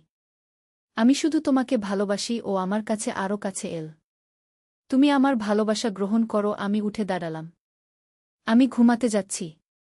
রাহুল বলল, মা, আমি তোমার সাথে ঘুমাব। আমি বললাম, না। রাহুল বলল, মা, আমি তোমাকে একা রাখব না। আমি রুমে গিয়ে দরজা বন্ধ করে দিলাম। কিন্তু রাতে আমি ঘুমাতে পারলাম না। বারবার মনে হচ্ছিল রাহুল দরজার বাইরে আছে। সকালে ঘুম থেকে উঠে দেখি আবার একটা চিঠি। লেখা, প্রিয় স্ত্রী, গত রাতে তুমি কত সুন্দর লাগছিলে। আমি তোমার কপালে সিঁদুর দিয়েছি। এখন তুমি আমার। শীঘ্রই আমরা একসাথে নতুন জীবন শুরু করব। এবার আমি ভয় পেয়ে গেলাম। রাহুল সত্যিই পাগল হয়ে গেছে। আমি চিঠিটা ছিঁড়ে ফেললাম। কিন্তু মনে মনে একটা ভয় কাজ করছিল। সারাদিন রাহুল আমার পিছনে ঘুরে বেড়াল। যেখানেই যাই ও সেখানে চলে আসে। মা, তুমি আমার থেকে দূরে কেন থাকছ? আমি বললাম, রাহুল, তুই আমাকে একটু শান্তিতে থাকতে দে। রাহুল বলল, মা, আমি তোমাকে শান্তি দিতে চাই। আমি তোমার সেবা করতে চাই। ও আমার কাছে এসে বলল, তুমি যা চাইবে আমি তাই করব। আমি বললাম, আমি চাই তুই স্বাভাবিক হও। রাহুল হাসল। মা, আমি স্বাভাবিক আছি। আমি শুধু তোমাকে ভালোবাসি। ও আমার গালে হাত দিল। আমি সরে গেলাম। রাহুল, আমাকে ছুঁজো না। বিকেলে রবিন অফিস থেকে ফিরে এল। তানিয়াও স্কুল থেকে এল। আমি একটু শান্তি পেলাম। কিন্তু রাহুল আমার দিকে একটানা তাকিয়ে থাকে, যেন আমাকে গিলে খেতে চায়। রাতে খাওয়ার পর রবিন টিভি দেখতে গেল। তানিয়া পড়াশোনায় ব্যস্ত। আমি রান্নাঘরে বাসন মাজছিলাম। রাহুল এসে আমার পাশে দাঁড়াল। মা, আমি তোমাকে একটা কথা বলি। আমি না বললাম। রাহুল বলে, চল মা, আমি তোমাকে নিয়ে কোথাও দূরে যেতে চাই। শুধু আমরা দুজন। আমি ওর দিকে তাকালাম। কোথায়? রাহুল বলল, যেখানে কেউ আমাদের চিনবে না। আমরা স্বামী স্ত্রী হিসেবে থাকব। আমার মাথা ঘুরে গেল। রাহুল, তুই কি বলছিস? রাহুল কাছে এসে বলল, মা, আমি সব ভেবে রেখেছি। আমাদের কাছে যথেষ্ট টাকা আছে। আমরা দূর কোনো শহরে চলে যাব। নতুন পরিচয় নিয়ে থাকব। আমি পিছিয়ে গেলাম। রাহুল, তুই সত্যিই পাগল হয়ে গেছিস। রাহুল বলল, মা, আমি পাগল নই। আমি ভালোবাসার জন্য পাগল। ও আমার দুহাত ধরল। তুমি আমার সাথে চলো। আমি হাত ছাড়ালাম। আমি কোথাও যাব না। রাহুল বলল, মা, তুমি আমাকে একবার সুযোগ দাও। তুমি দেখবে আমি তোমাকে কত খুশি রাখতে পারি। আমি রান্নাঘর থেকে বেরিয়ে গেলাম। রাহুল আমার পিছু নিল। মা, তুমি আমার কথা ভেবে দেখো। আমি নিজের রুমে গিয়ে দরজা বন্ধ করে দিলাম। কিন্তু রাহুল দরজায় করাঘাত করতে লাগল। মা, দরজা খোলো। আমি দরজা খুললাম। রাহুল ঘরে ঢুকে এল। মা, আমি তোমাকে ছাড়তে পারব না। ও আমাকে জড়িয়ে ধরল। আমি চিৎকার করতে যাচ্ছিলাম। রাহুল আমার মুখ বন্ধ করে দিল। মা, চুপ। সবাই শুনে ফেলবে। রাহুল আমাকে বিছানায় বসাল। আমি তোমাকে বোঝাতে চাই। ও আমার সামনে হাঁটু গেড়ে বসল। মা, আমি তোমার জন্য সব কিছু করতে পারি। তুমি শুধু আমাকে একটা সুযোগ দাও। আমি কাঁদতে লাগলাম। রাহুল, তুই আমার ছেলে। তুই এভাবে কথা বলিস কেন? রাহুল আমার চোখের জল মুছে দিল। মা, আমি তোমার ছেলে। কিন্তু আমি তোমাকে স্ত্রী হিসেবে ভালোবাসি। ঠিক সেই মুহূর্তে তানিয়া এসে দরজায় নক করল। মা, দাদা, তোমরা কি করছ? রাহুল তাড়াতাড়ি আমাকে ছেড়ে দিল। আমি চোখ মুছে দরজা খুললাম। কিছু না মা। আমরা কথা বলছিলাম। তানিয়া বলল, মা, তুমি কাঁদছিলে কেন? আমি বললাম, আমার চোখে কিছু পড়েছিল। তানিয়া নিজের রুমে চলে গেল। রাহুল আমার কানের কাছে ফিসফিস করে বলল, মা, এই কথা এখানেই শেষ নয়। আমি এখন বুঝতে পারছি রাহুল আমাকে ছাড়বে না। ওর মধ্যে একটা ভয়ানক জেদ চেপে বসেছে। আমি কি করব বুঝতে পারছি না। পরের দিন খুব ভোরে আমি ঘুম থেকে উঠলাম। রাহুলের রুমের সামনে দিয়ে যাচ্ছিলাম। হঠাৎ শুনলাম ও কার সাথে যেন ফোনে কথা বলছে। আমি কান পেতে শুনলাম।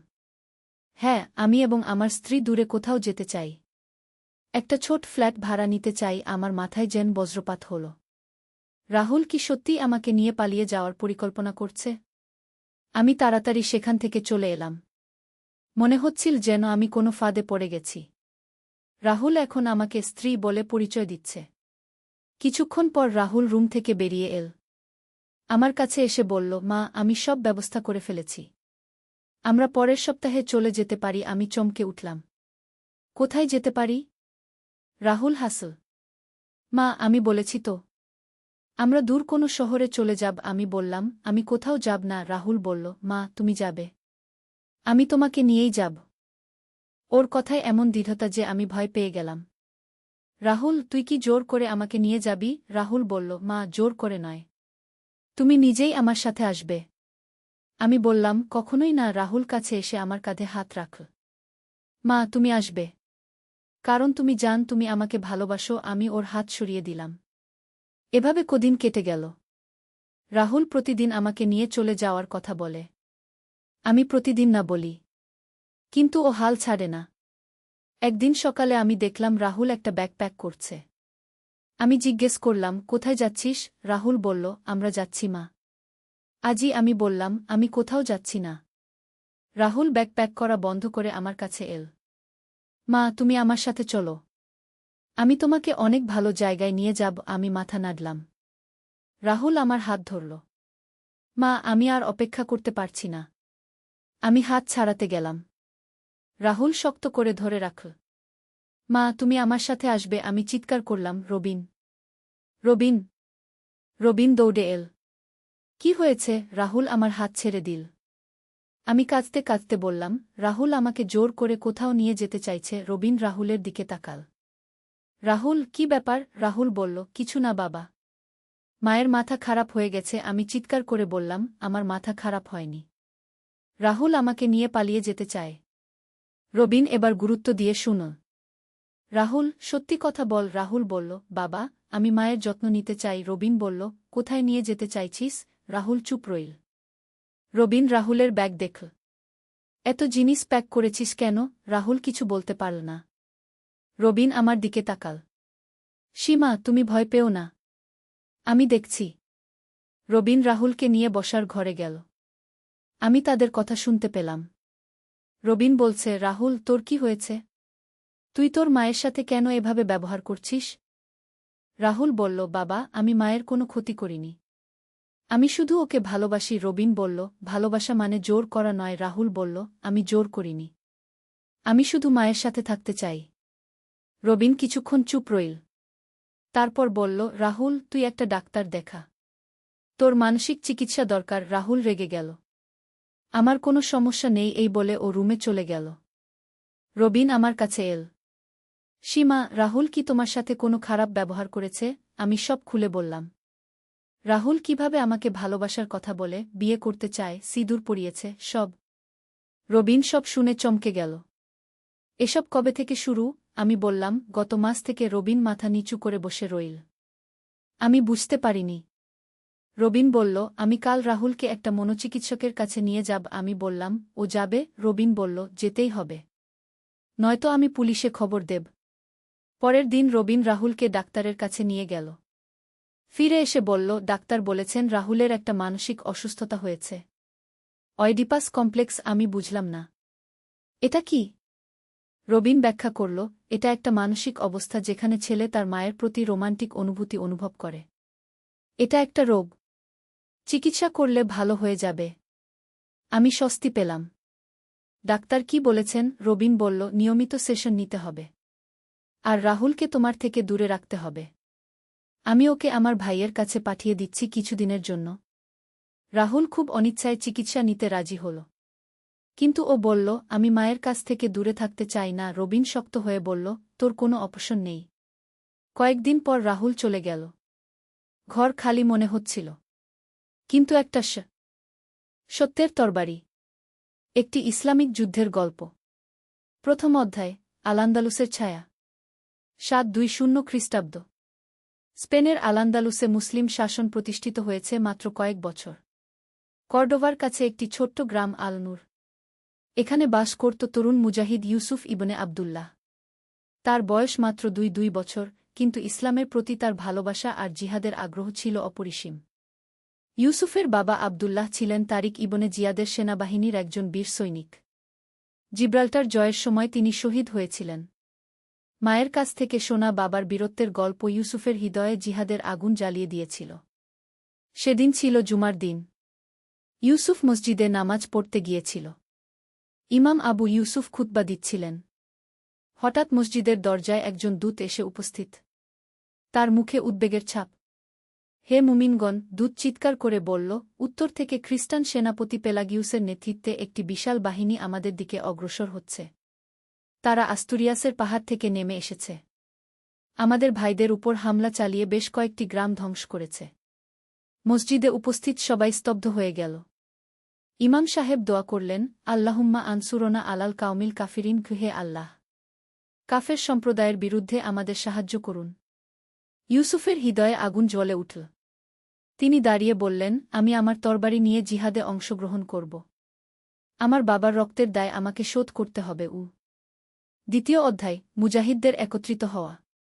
পরের দিন ভোরে ইউসুফ তার ঘোড়া নিয়ে গ্রাম ছেড়ে বের হল।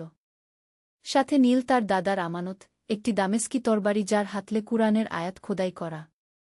পথে সে দেখা পেল তার বন্ধু সালমান ইবনে মুসার। সালমান ছিল একজন দক্ষ তীরন্দাজ। তারা দুজন একসাথে কর্ডোভার দিকে রওনা দিল। কর্ডোবায় পৌঁছে দেখল আমির আব্দুর রহমানের আদেশে মুজাহিদরা জমায়েত হচ্ছে। সেনাপতি আব্দুল মালিক ইবনে কাতানের নেতৃত্বে একটি বিশাল বাহিনী গড়ে উঠেছে। সেনাপতি আব্দুল মালিক ছিলেন একজন অভিজ্ঞ যোদ্ধা। তিনি উত্তর আফ্রিকা থেকে এসেছিলেন এবং বহু যুদ্ধের অভিজ্ঞতা রয়েছে তার। হে মুজাহিদগণ, সেনাপতি সবাইকে সম্বোধন করলেন, আল্লাহ তায়ালা আমাদের এই ভূমিতে ইসলাম প্রতিষ্ঠার সুযোগ দিয়েছেন। এখন কাফেররা আমাদের বিতাড়িত করতে চায়। কিন্তু আমরা মুসলমান। আমাদের রয়েছে আল্লাহর সাহায্যও। তিনি কুরআনের আয়াত পাঠ করলেন, আর সাহায্য তো কেবল মহাপরাক্রমশালী প্রজ্ঞাময় আল্লাহর পক্ষ থেকেই আসে। তৃতীয় অধ্যায়, কোভাডোঙ্গার পথে। মুসলিম বাহিনী উত্তরের দিকে যাত্রা শুরু করল। তাদের সংখ্যা ছিল প্রায় ৫,০০০। এর মধ্যে ছিল অশ্বারোহী, পদাতিক এবং তীরন্দাজ। ইউসুফ অশ্বারোহী বিভাগে যোগ দিল। তার সাথে ছিল সালমান এবং আরও কিছু তরুণ মুজাহিদ। তারা সবাই উৎসাহে ভরপুর। পথে চলার সময় তারা দেখল পুড়ে যাওয়া গ্রামের ধ্বংসাবশেষ। খ্রিস্টান সেনারা এখানে নির্বিচারে হত্যাকাণ্ড চালিয়েছে। মুসলিম নারী শিশুদের নির্মমভাবে হত্যা করেছে। এই দৃশ্য দেখে ইউসুফের মনে প্রতিশোধের আগুন আরও জ্বলে উঠল। তিনি তার তরবারিতে হাত রেখে বললেন, ইয়া আল্লাহ! আমাদের ভাইদের রক্তের বদলা নিতে সাহায্য করুন গু। ৩ দিনের যাত্রার পর তারা কোভাডোঙ্গা পর্বতের কাছে পৌঁছাল। এখানেই পেলাগিউস তার বাহিনী নিয়ে অবস্থান নিয়েছে। এটি একটি কৌশলগত স্থান, চারদিকে পাহাড় আর সামনে একটি সংকীর্ণ গিরিপথ। চতুর্থ অধ্যায়, যুদ্ধের প্রাক্কালে। রাতে মুসলিম ক্যাম্পে নীরবতা বিরাজ করছিল।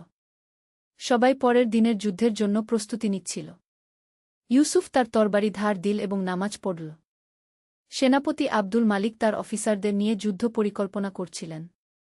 তিনি বুঝতে পেরেছিলেন যে কোভাডোঙ্গা একটি কঠিন স্থান। এখানে খ্রিস্টানরা উঁচু পাহাড়ে অবস্থান নিয়েছে। আমাদের তীরন্দাজরা প্রথমে আক্রমণ করবে, তিনি বললেন। তারপর অশ্বারোহীরা গিরিপথ দিয়ে উঠে যাবে। পদাতিক সেনারা দুই পাশ থেকে ঘিরে ফেলবে গি। কিন্তু সেনাপতির অজানা ছিল যে পেলাগিউস এই স্থানটি খুব ভালোভাবে চিনত। সে জানত কিভাবে পাহাড়ের সুবিধা নিতে হয়। ভোরের আজানের সময় মুজাহিদরা নামাজ পড়ল। ইমাম দোয়া করলেন, রাব্বানা আফরিক আলায়না সাবরান ওয়া সাব্বিত আকদামানা ওয়ানসুরোনা আলাল কাউমিল কাফিরিন, হে আমাদের প্রতিপালক! আমাদের উপর ধৈর্য ঢেলে দিন, আমাদের পা অবিচল রাখুন এবং কাফের সম্প্রদায়ের বিরুদ্ধে আমাদের সাহায্য করুন। পঞ্চম অধ্যায়, কোভাডোঙ্গার যুদ্ধ। সূর্য ওঠার সাথে সাথে যুদ্ধ শুরু হল। মুসলিম তীরন্দাজরা প্রথমে তীর ছুড়ল। কিন্তু খ্রিস্টানরা পাহাড়ের আড়ালে থাকায় তেমন ক্ষতি হল না। ইউসুফ তার ঘোড়ায় চড়ে আল্লাহু আকবার কি ধ্বনি দিয়ে গিরিপথ দিয়ে উঠে গেল। তার সাথে ছিল প্রায় ২০০ অশ্বারোহী। কিন্তু এটি ছিল একটি ফাঁদ। পেলাগিউস পাহাড়ের উপর থেকে বিশাল পাথর গড়িয়ে দিল। অনেক মুসলিম সৈনিক হতাহত হল। ইউসুফের ঘোড়া একটি তীর খেয়ে মারা গেল। তিনি পায়ে হেঁটে যুদ্ধ চালিয়ে গেলেন। তার তরবারি দিয়ে একের পর একে খ্রিস্টান সৈনিকদের হত্যা করলেন। সালমান তার তীর দিয়ে দূর থেকে সাহায্য করছিল। তার তীরে অনেক শত্রু সৈনিক মারা পড়ল। কিন্তু যুদ্ধের মোড় ভিন্ন দিকে যেতে শুরু করল। খ্রিস্টানরা তাদের ভূমির সুবিধা নিয়ে মুসলিমদের উপর চাপ বাড়াতে লাগল। ষষ্ঠ অধ্যায়, বিপদের মুহূর্ত। দুপুরের দিকে মুসলিম বাহিনী কঠিন পরিস্থিতিতে পড়ে গেল। অনেক সৈনিক হতাহত হয়েছে। সেনাপতি আব্দুল মালিক নিজেও আহত হয়েছেন। ইউসুফ দেখল তার চারপাশে শত্রু সেনারা ঘিরে ফেলেছে। তার শরীরে বেশ কয়েকটি ক্ষত। কিন্তু তার মনে শুধু একটাই কথা, আল্লাহর রাহে শহীদ হওয়ার চেয়ে বড় সম্মান আর কি হতে পারে। সে আল্লাহর নাম নিয়ে তরবারি চালিয়ে গেল। তার তরবারির প্রতিটি আঘাতে খ্রিস্টান সৈনিকদের রক্ত ঝরছিল। হঠাৎ সে দেখল পেলাগিউস নিজেই তার দিকে এগিয়ে আসছে। পেলাগিউস ছিল একজন বিশালদেহী যোদ্ধা। তার হাতে ছিল একটি বিশাল তরবারি। মুসলিম শয়তান, পেলাগিউস চিৎকার করে বলল, আজ তুই মরবি। ইউসুফ হেসে বলল, মৃত্যু তো আল্লাহর হাতে। তুই শুধু একটি কারণ মাত্র। সপ্তম অধ্যায়, দ্বৈত যুদ্ধ। ইউসুফ আর পেলাগিউসের মধ্যে তুমুল দ্বৈত যুদ্ধ শুরু হল। চারপাশের সৈনিকরা যুদ্ধ থামিয়ে এই দ্বন্দ্ব দেখতে লাগল। পেলাগিউস তার ভারী তরবারি দিয়ে প্রচণ্ড আক্রমণ করল।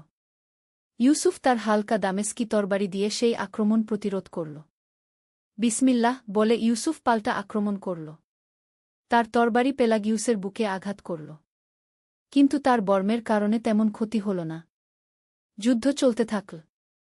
ইউসুফ ক্লান্ত হয়ে পড়ছিল। তার শরীরে ক্ষত বেড়ে যাচ্ছিল। কিন্তু তার ঈমান অটুট ছিল। আল্লাহুম্মা আইজিদনি বিরুহিল কুদুস। হে আল্লাহ! পবিত্র রুহের দ্বারা আমাকে শক্তি দিন, সে দোয়া করল। হঠাৎ তার মনে পড়ল তার মায়ের কথা। মা বলেছিলেন, বেটা, সত্যের জন্য লড়াই করলে আল্লাহ সাহায্য করেন গু। নতুন শক্তি পেয়ে ইউসুফ আক্রমণ করল। এবার তার তরবারি পেলাগিউসের গলায় আঘাত করল। অষ্টম অধ্যায়, বিজয় নাকি পরাজয়? পেলাগিউস মাটিতে পড়ে গেল। তার মৃত্যুর সাথে সাথে খ্রিস্টান সেনারা হতাশ হয়ে পড়ল। কিন্তু মুসলিম বাহিনীও ততক্ষণে অনেক ক্ষতিগ্রস্ত হয়ে গেছে। ইউসুফ পেলাগিউসের মৃতদেহের কাছে দাঁড়িয়ে বলল, লা ইলাহা ইল্লাল্লাহু ওয়াহদাহু লা শারিকা লাহু, আল্লাহ ছাড়া কোনো উপাস্য নেই, তিনি এক, তার কোনো শরিক নেই। কিন্তু খ্রিস্টানদের সংখ্যা এখনও বেশি ছিল। তারা পাহাড়ের উঁচু স্থান থেকে আরও আক্রমণ করতে থাকল। সেনাপতি আব্দুল মালিক বুঝতে পারলেন যে এই অবস্থানে টিকে থাকা সম্ভব নয়। তিনি পিছু হটার নির্দেশ দিলেন। ইনশাআল্লাহ আমরা আবার ফিরে আসব, তিনি বললেন। আজকের এই পরাজয় আমাদের শিক্ষা দেবে গি। মুসলিম বাহিনী কৌশলে পিছু হটল। ইউসুফ সালমানের সাহায্যে একটি ঘোড়ায় চড়ল। নবম অধ্যায়, প্রত্যাবর্তন। ফেরার পথে মুসলিম সেনারা নীরব ছিল। অনেকেই হতাশ। কিন্তু ইউসুফের মুখে কোনো হতাশার ছাপ নেই। ভাই, আমরা তো হেরে গেছি, সালমান বলল। ইউসুফ হেসে বলল, আল্লাহ তায়ালা বলেছেন, ওয়া উখরা তুহিব্বুনাহা নাসরুন মিনাল্লাহি ওয়া ফাতহুন কারিব, আর আরেকটি বিষয় তোমরা পছন্দ কর, আল্লাহর সাহায্য ও আসন্ন বিজয়। আজকের এই পরীক্ষা আমাদের আরও শক্তিশালী করবে গে। পথে তারা দেখা পেল কিছু স্থানীয় মুসলিম যারা খ্রিস্টানদের অত্যাচারে পালিয়ে এসেছে। ইউসুফ তাদের সাহায্য করল। একজন বয়স্ক মানুষ বলল, বেটা, তোমরা আমাদের জন্য লড়েছ। আল্লাহ তোমাদের প্রতিদান দেবেন ঘে। দশম অধ্যায়, নতুন অঙ্গীকার। কর্ডোভায় ফিরে এসে ইউসুফ মসজিদে গেল। সেখানে ইমাম সাহেব তাকে দেখে বললেন, মুজাহিদ হওয়ার অর্থ শুধু যুদ্ধ জেতা নয়। মুজাহিদ হল সেই ব্যক্তি যে আল্লাহর রাহে সর্বদা সংগ্রাম করে কি। ইউসুফ নামাজ পড়ার পর দোয়া করল, রাব্বি আউজিনি আন আশকুরা নিমাতাকাল্লাতি আনামতা আলাইয়া ওয়া আলা ওয়ালিদাইয়া ওয়া আন আমালা সালিহান তারদাহু, হে আমার প্রতিপালক, আমাকে সামর্থ্য দিন যেন আমি আপনার সেই নিয়ামতের কৃতজ্ঞতা প্রকাশ করি যা আপনি আমার উপর এবং আমার পিতামাতার উপর দান করেছেন, আর যেন আমি এমন সৎকাজ করি যা আপনি পছন্দ করেন। তিনি মনে মনে অঙ্গীকার করলেন যে ইসলামের জন্য আরও কাজ করবেন। শুধু তরবারি দিয়ে নয়, গান দিয়ে, চরিত্র দিয়ে মানুষের সেবা করে। একাদশ অধ্যায়, শিক্ষা ও প্রস্তুতি। পরের কয়েক মাস ইউসুফ কুরআন ও হাদিস অধ্যয়নে মনোনিবেশ করল। তিনি বুঝতে পারলেন যে সত্যিকারের মুজাহিদ হতে হলে শুধু শারীরিক শক্তি নয়, আত্মিক শক্তিও দরকার। তিনি গরিব মুসলিমদের সাহায্য করতে শুরু করলেন। অনাথ শিশুদের লেখাপড়া শেখাতেন। মানুষজনকে ইসলামের সুন্দর শিক্ষা দিতেন। একদিন খবর এল যে উত্তর থেকে আবার খ্রিস্টান বাহিনী আক্রমণ করতে আসছে। এবার তাদের সাথে রয়েছে ফ্রাঙ্কিশ সেনারাও। আমির আব্দুর রহমান আবার মুজাহিদদের আহ্বান জানালেন। ইউসুফ আবার তার তরবারি নিয়ে প্রস্তুত হল। কিন্তু এবার তার মনে শুধু প্রতিশোধের আগুন নেই। তার মনে রয়েছে ইসলামের সেবা করার দৃঢ় সংকল্প। দ্বাদশ অধ্যায়, পুনর্বার যুদ্ধ। এবার মুসলিম বাহিনী আরও সুসংগঠিত।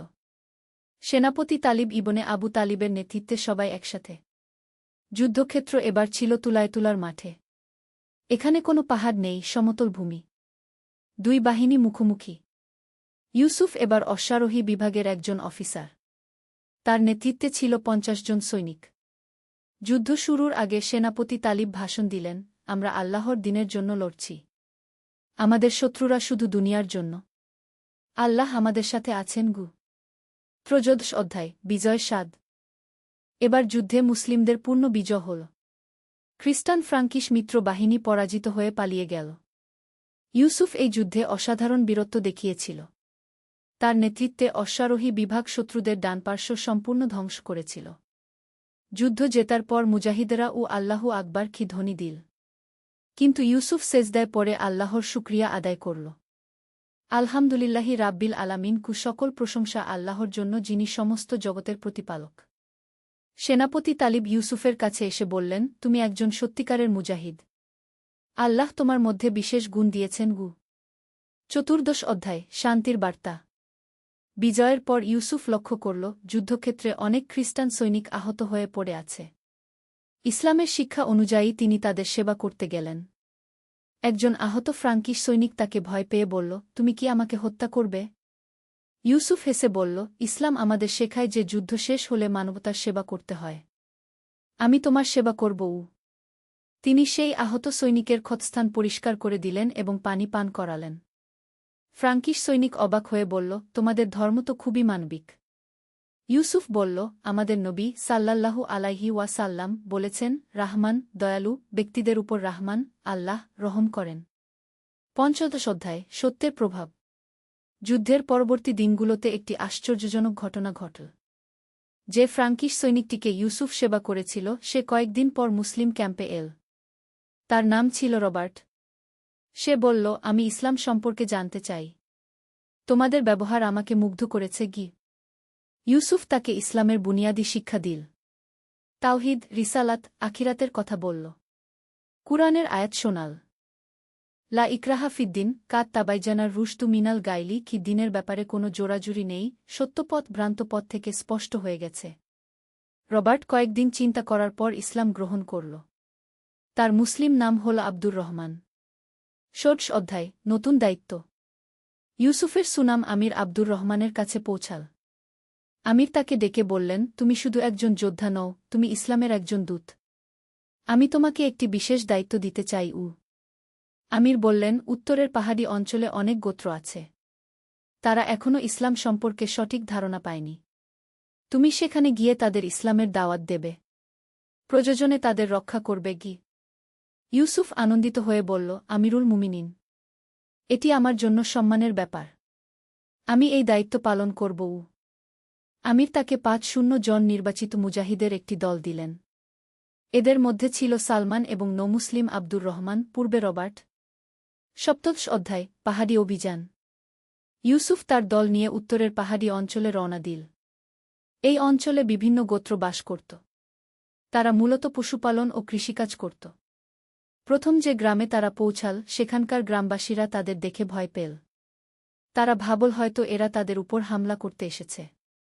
ইউসুফ একা হাতে গিয়ে গ্রামের প্রধানের সাথে কথা বলল। তিনি বলল, আমরা যুদ্ধ করতে আসিনি। আমরা এসেছি শান্তির বার্তা নিয়ে। গ্রামের প্রধান মার্তিন বলল, তোমরা মুসলমান। তোমাদের কথা আমরা শুনেছি গি। ইউসুফ বলল, আমাদের সম্পর্কে যা শুনেছেন আমরা আসলে কেমন তা নিজে দেখুন গো। অষ্টাদশ অধ্যায় বিশ্বাসের ভিত্তি। ইউসুফ এবং তার সাথীরা সেই গ্রামে কয়েকদিন অবস্থান করল। তারা গ্রামবাসীদের সাহায্য করল, তাদের সাথে খাবার ভাগ করে খেল, অসুস্থদের সেবা করল। গ্রামে একটি শিশু গুরুতর অসুস্থ ছিল। ইউসুফ তার সেবা করল এবং ইসলামিক চিকিৎসা পদ্ধতিতে তাকে সুস্থ করে তুলল। শিশুটির মা খুশি হয়ে বলল, তোমরা দেবদূতের মতো। ইউসুফ হেসে বলল, আমরা সাধারণ মানুষ। কিন্তু আমাদের ধর্ম আমাদের শিখিয়েছে মানুষের সেবা করতে। ধীরে ধীরে গ্রামবাসীরা ইউসুফদের বিশ্বাস করতে শুরু করল। তারা ইসলাম সম্পর্কে জানতে আগ্রহী হল।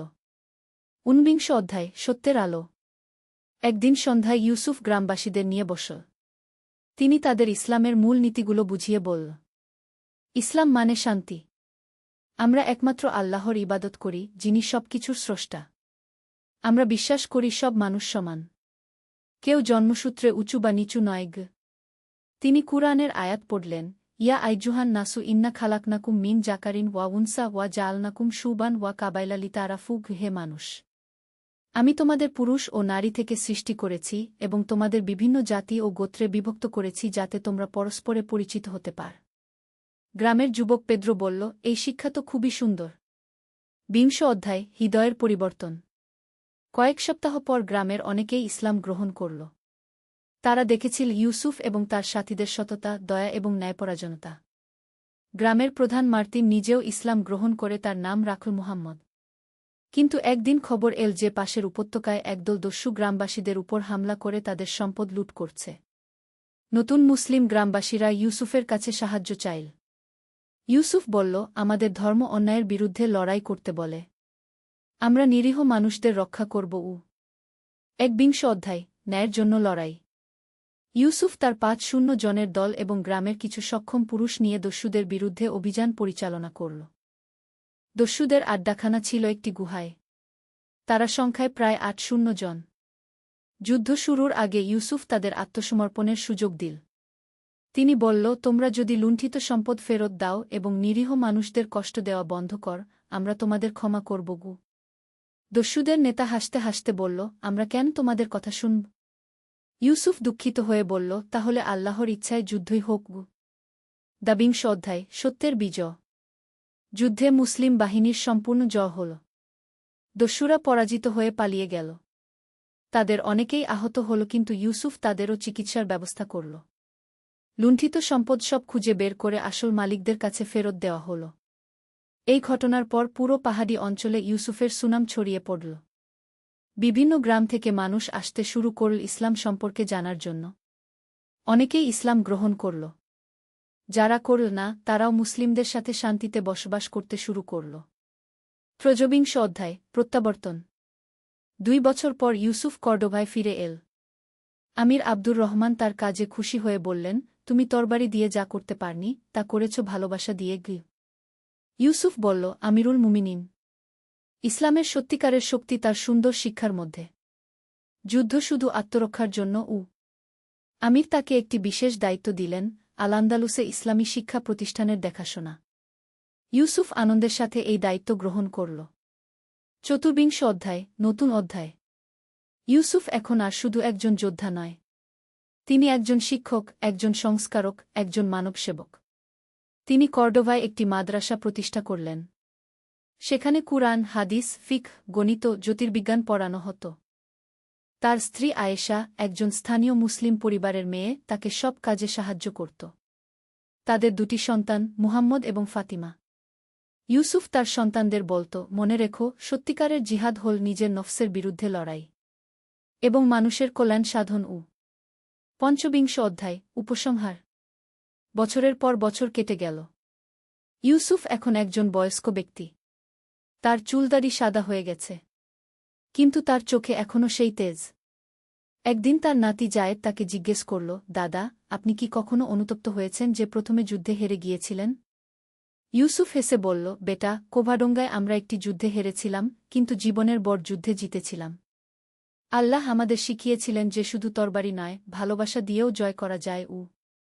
তিনি কুরআনের আয়াত পড়লেন, ওয়ামা আরসালনাকা ইল্লা রাহমাতাল লিল আলামিন, খে আমি তোমাকে সমগ্র সৃষ্টিজগতের জন্য রহমত স্বরূপ প্রেরণ করেছি। এটাই ইসলামের আসল শিক্ষা, তিনি বলল। আমরা সমগ্র মানবজাতির জন্য রহমত হয়ে এসেছি। সূর্য অস্ত যাচ্ছিল কর্ডোবার আকাশে। মসজিদের মিনার থেকে মাগরিবের আজান ভেসে এল। ইউসুফ তার নাতির হাত ধরে নামাজ পড়তে গেলেন। তার হৃদয়ে শুধু একটাই দোয়া, রাব্বানা আতিনা ফিদ দুনিয়া হাসানাতান ওয়া ফিল আখিরাতি হাসানাতান ওয়া কিনা আজাবান নার, গুহে আমাদের প্রতিপালক, আমাদের দুনিয়ায় কল্যাণ দিন, আখিরাতে কল্যাণ দিন এবং জাহান্নামের আজাব থেকে রক্ষা করুন। সমাপ্ত।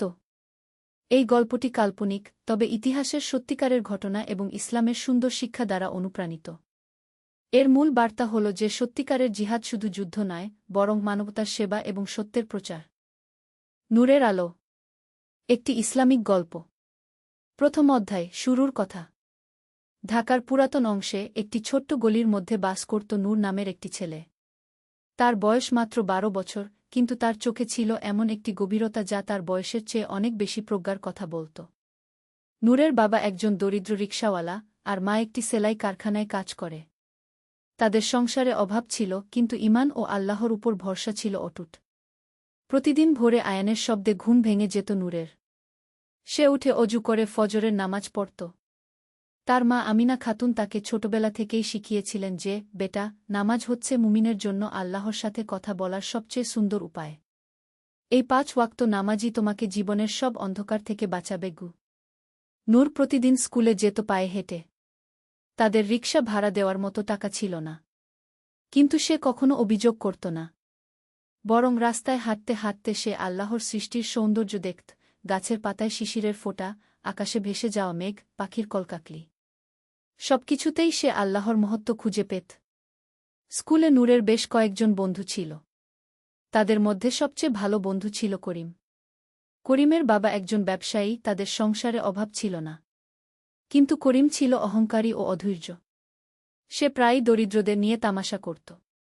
একদিন ক্লাসে উস্তাদজি একটি হাদিস পড়ালেন, যে ব্যক্তি কোনো মুসলমানের একটি দুঃখ দূর করে দেবে, আল্লাহ তার বিনিময়ে কিয়ামতের দিনের একটি দুঃখ দূর করে দেবেন। করিম হেসে বলল, এসব তো শুধু কথার কথা। বাস্তবে কে কার দুঃখ নেয়? নূর চুপচাপ শুনছিল। সে জানত যে রাসূলুল্লাহ এর প্রতিটি কথা সত্য এবং বাস্তব জীবনে প্রযোগযোগ্য। দ্বিতীয় অধ্যায়, পরীক্ষার সময়। স্কুল ছুটির পর নূর বাড়ি ফেরার পথে একটি অদ্ভুত দৃশ্য দেখল। একজন বৃদ্ধ লোক রাস্তার পাশে বসে কাঁদছেন।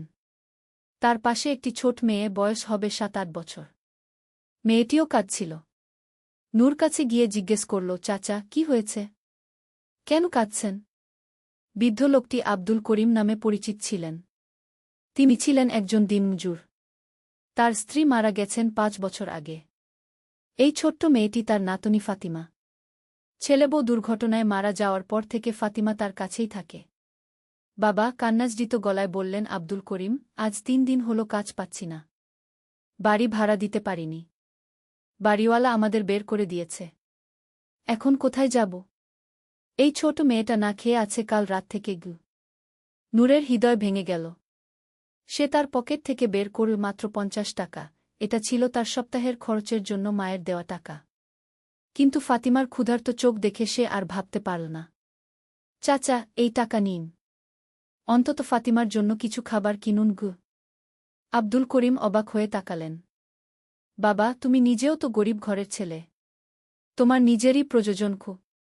নূর মাথা নাড়ল। চাচা, রাসূলুল্লাহ বলেছেন, তোমাদের কেউ ততক্ষণ পর্যন্ত পূর্ণ ঈমানদার হতে পারবে না, যতক্ষণ না সে তার ভাইয়ের জন্য তাই পছন্দ করে, যা নিজের জন্য পছন্দ করে। আপনি আমার দাদার মতো, ফাতিমা আমার বোনের মতো। আমি কিভাবে ক্ষুধার্ত থাকতে দেখব? সেদিন নূর না খেয়ে ঘুমিয়েছিল, কিন্তু তার মনে ছিল অপার শান্তি। তৃতীয় অধ্যায়, চ্যালেঞ্জ। পরের দিন স্কুলে করিম লক্ষ্য করল নূর খুবই দুর্বল দেখাচ্ছে। টিফিনের সময়ও সে কিছু খেল না। কি হয়েছে নূর? অসুস্থ? নূর মাথা নাড়ল। কিছু না, ভালো আছি। কিন্তু করিম বুঝতে পারল। সে জানত নূরের পারিবারিক অবস্থা। বলতো, কাল রাতে খেয়েছিলি? নূর চুপ করে থাকল। তুই আবার কাউকে টাকা দিয়েছিস, তাই না? করিম একটু রাগত স্বরে বলল। তোর নিজের খাওয়ার টাকা দিয়ে দিয়েছিস? নূর বলল, করিম, তুমি তো উস্তাদ জির হাদিসটা শুনেছিলে। আমি শুধু সেটাই প্রযোগ করেছি। হাদিস প্রযোগ করতে গিয়ে নিজে মরবি? করিম বিরক্তিতে বলল। যে আল্লাহ অন্যদের মাধ্যমে আমার সাহায্য পৌঁছান, তিনি আমারও ব্যবস্থা করবেন। নূর শান্ত গলা উত্তর দিল। সেদিন ক্লাসের পর করিম নূরকে বলল, চল আমার সাথে। কি সে নূরকে নিয়ে গেল স্কুলের পাশের একটি রেস্তোরাঁ। যা ইচ্ছা অর্ডার কর। নূর মাথা নাড়ল। না করিম, আমি পারব না। কেন? যে আমাকে খাওয়াবে আমি তার কাছে কৃতজ্ঞ হয়ে থাকব। কিন্তু একমাত্র আল্লাহ ছাড়া আর কারো কাছে আমি কৃতজ্ঞ হতে চাই না, কারণ সব রিগদাতা তো তিনিই। করিম একটু অবাক হল। তাহলে তুইও ভুক্ত থাকবি? আল্লাহ যা চান তাই হবে। তবে আমি চেষ্টা করব নিজের শ্রমে কিছু আয় করার। সেদিন বিকেলে নূর গেল স্থানীয় মসজিদে। সে ইমাম সাহেবকে বলল, হুজুর, আমি কি মসজিদ পরিষ্কার করার কাজ পেতে পারি? আমার কিছু টাকার দরকার। ইমাম সাহেব আব্দুর রহমান খান ছিলেন একজন বুদ্ধিমান ও দয়ালু মানুষ। তিনি নূরের অবস্থা বুঝতে পারলেন। বাবা, তুমি প্রতিদিন মাগরিবের পর মসজিদ পরিষ্কার করবে এবং ফজরের আগে এসে আয়ান দেওয়ার প্রস্তুতি সাহায্য করবে। এর জন্য মাসে ৫ টাকা পাবে। নূরের চোখে খুশির আলো ফুটল। জায়কাল্লাহু খায়রান, হুজুর। চতুর্থ অধ্যায়, নতুন শুরু। সেদিন থেকে নূরের জীবনে একটি নতুন রুটিন শুরু হল। ভোর ৪টায় উঠে মসজিদে যাওয়া, ফজরের আয়ানের আগে প্রস্তুতি, নামাজের পর ঘরে এসে স্কুলের জন্য তৈরি হওয়া, স্কুল থেকে ফিরে একটু বিরাম, তারপর আসরের নামাজ, মাগরিবের পর মসজিদ পরিষ্কার করা। প্রথম সপ্তাহেই নূর তার আয় থেকে অর্ধেক টাকা রেখে দিল আব্দুল করিম চাচা ও ফাতিমার জন্য। বাকি অর্ধেক দিয়ে দিল মায়ের হাতে। আমিনা খাতুন ছেলের এই পরিবর্তন দেখে অভিভূত। আল্লাহ তোকে লম্বা হায়াত দিন বেটা। তুই সত্যিকারের মুমিন হয়ে উঠছিস। এদিকে স্কুলে করিমের মধ্যেও পরিবর্তন আসতে শুরু করল। নূরের আচরণ দেখে সে ভাবতে শুরু করল। একদিন সে নূরকে জিজ্ঞেস করল, নূর, তুই কি কখনো রাগ করিস না? কখনো কারো উপর খিটখিট করিস না? নূর হাসল। করিম রাসূলুল্লাহ শাহ বলেছেন, যে ব্যক্তি রাগের সময় নিজেকে সংযত রাখে, কিয়ামতের দিন আল্লাহ তাকে সবার সামনে ডেকে নিবেন এবং যে হুরি সে চাইবে তাকে সেই হুরি দেবেন। তাছাড়া রাগ করলে তো আল্লাহর শাস্তি পেতে হয়, আর মানুষের সাথে সম্পর্ক খারাপ হয় গিয়ে। কিন্তু রাগ তো স্বাভাবিক একটা আবেগ। ঠিক বলেছিস, কিন্তু আল্লাহ আমাদের বিবেক দিয়েছেন সেই আবেগ নিয়ন্ত্রণ করার জন্য। যখনই রাগ আসে আমি আউযুবিল্লাহি মিনাশ শাইতানির রাজিম পড়ি, তারপর অজু করি, রাগ চলে যায়। করিম এই পরামর্শ মনে রাখল। পঞ্চম অধ্যায়, কঠিন পরীক্ষা। 2 মাস কেটে গেল। নূরের জীবন অনেকটাই স্থিতিশীল হয়ে উঠেছে। আব্দুল করিম চাচা একটি নিরাপত্তা রক্ষীর চাকরি পেয়েছেন। ফাতিমা একটি দাতব্য বিদ্যালয়ে ভর্তি হয়েছে। সবকিছু ঠিকঠাক চলছিল। কিন্তু একদিন সকালে নূর স্কুলে গিয়ে শুনল যে তাদের ক্লাসের সবচেয়ে ভালো ছাত্র রফিক একটি বৃত্তি পরীক্ষায় অংশ নেবে। এই বৃত্তি পেলে সে একটি নামকরা স্কুলে পড়ার সুযোগ পাবে। শুধু তাই নয়, মাসিক 5,000 টাকা স্টাইপেন্ডও পাবে। নূরের মনে একটা খারাপ চিন্তা এল। এই বৃত্তি তো তার বেশি দরকার। তার পরিবারের অবস্থা রফিকের চেয়ে খারাপ। তাহলে কেন সে এই সুযোগ পাবে না? কিন্তু পরক্ষণেই নূর নিজেকে সংযত করল। সে মনে মনে বলল, আস্তাগফিরুল্লাহ, এটা তো হিংসা, আর হিংসা হারাম গো। সেদিন বাড়িতে নূর মাকে এই বৃত্তির কথা বলল। তুই কেন অংশ নিবি না? মা জিজ্ঞেস করলেন। মা, পরীক্ষার ফি 5 টাকা। আমাদের এত টাকা নেই। আমিনা খাতুন দীর্ঘশ্বাস ফেললেন। আল্লাহ যা চান তাই হবে বেটাগু। কিন্তু নূরের মনে তখনও দ্বন্দ্ব চলছিল। সে কি সত্যিই চেষ্টা করবে না? সেদিন রাতে তাহাজ্জুদের নামাজে নূর আল্লাহর কাছে দোয়া করল, ইয়া আল্লাহ, আপনি আমার অন্তরের অবস্থা জানেন। আমার পরিবারের অভাবন্টন আপনি দেখছেন। কিন্তু আমি কারো উপর হিংসা করতে চাই না। আপনি আমাকে সঠিক পথ দেখান। ষষ্ঠ অধ্যায়, আল্লাহর রহমত। পরের দিন স্কুলে হেডমাস্টার সাহেব একটি ঘোষণা দিলেন। তিনি বললেন যে বৃত্তির জন্য আবেদন করতে ইচ্ছুক যে কোনো ছাত্র পারবে এবং যাদের অর্থনৈতিক অবস্থা ভালো না তাদের ফি মাফ করে দেওয়া হবে। নূরের মনে আসার আলো জ্বল। কিন্তু সে ভাবল, এটা কি ঠিক হবে? রফিকের চেয়ে আমার নাম্বার কম। সে এই বৃত্তির বেশি দাগদার গু। কিন্তু করিম তাকে বলল, নূর, তুই যে পরিশ্রম করিস, তুই যেভাবে সবাইকে সাহায্য করিস, তোর এই সুযোগ পাওয়া উচিত। আল্লাহ হয়তো তোর জন্যই এই ব্যবস্থা করেছেন গু। নূর চিন্তা করল। সে ইমাম সাহেবের কাছে গেল পরামর্শের জন্য। ইমাম সাহেব বললেন, বাবা, তুমি সৎ উপায়ে চেষ্টা করো।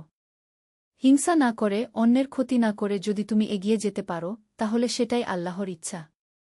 রাসূলুল্লাহ শাহ বলেছেন, আল্লাহ সেই বান্দাকে সাহায্য করেন যে অন্যদের সাহায্য করে। তুমি যেভাবে সবার সেবা করছ, আল্লাহ তোমার সেবা করবেন গু।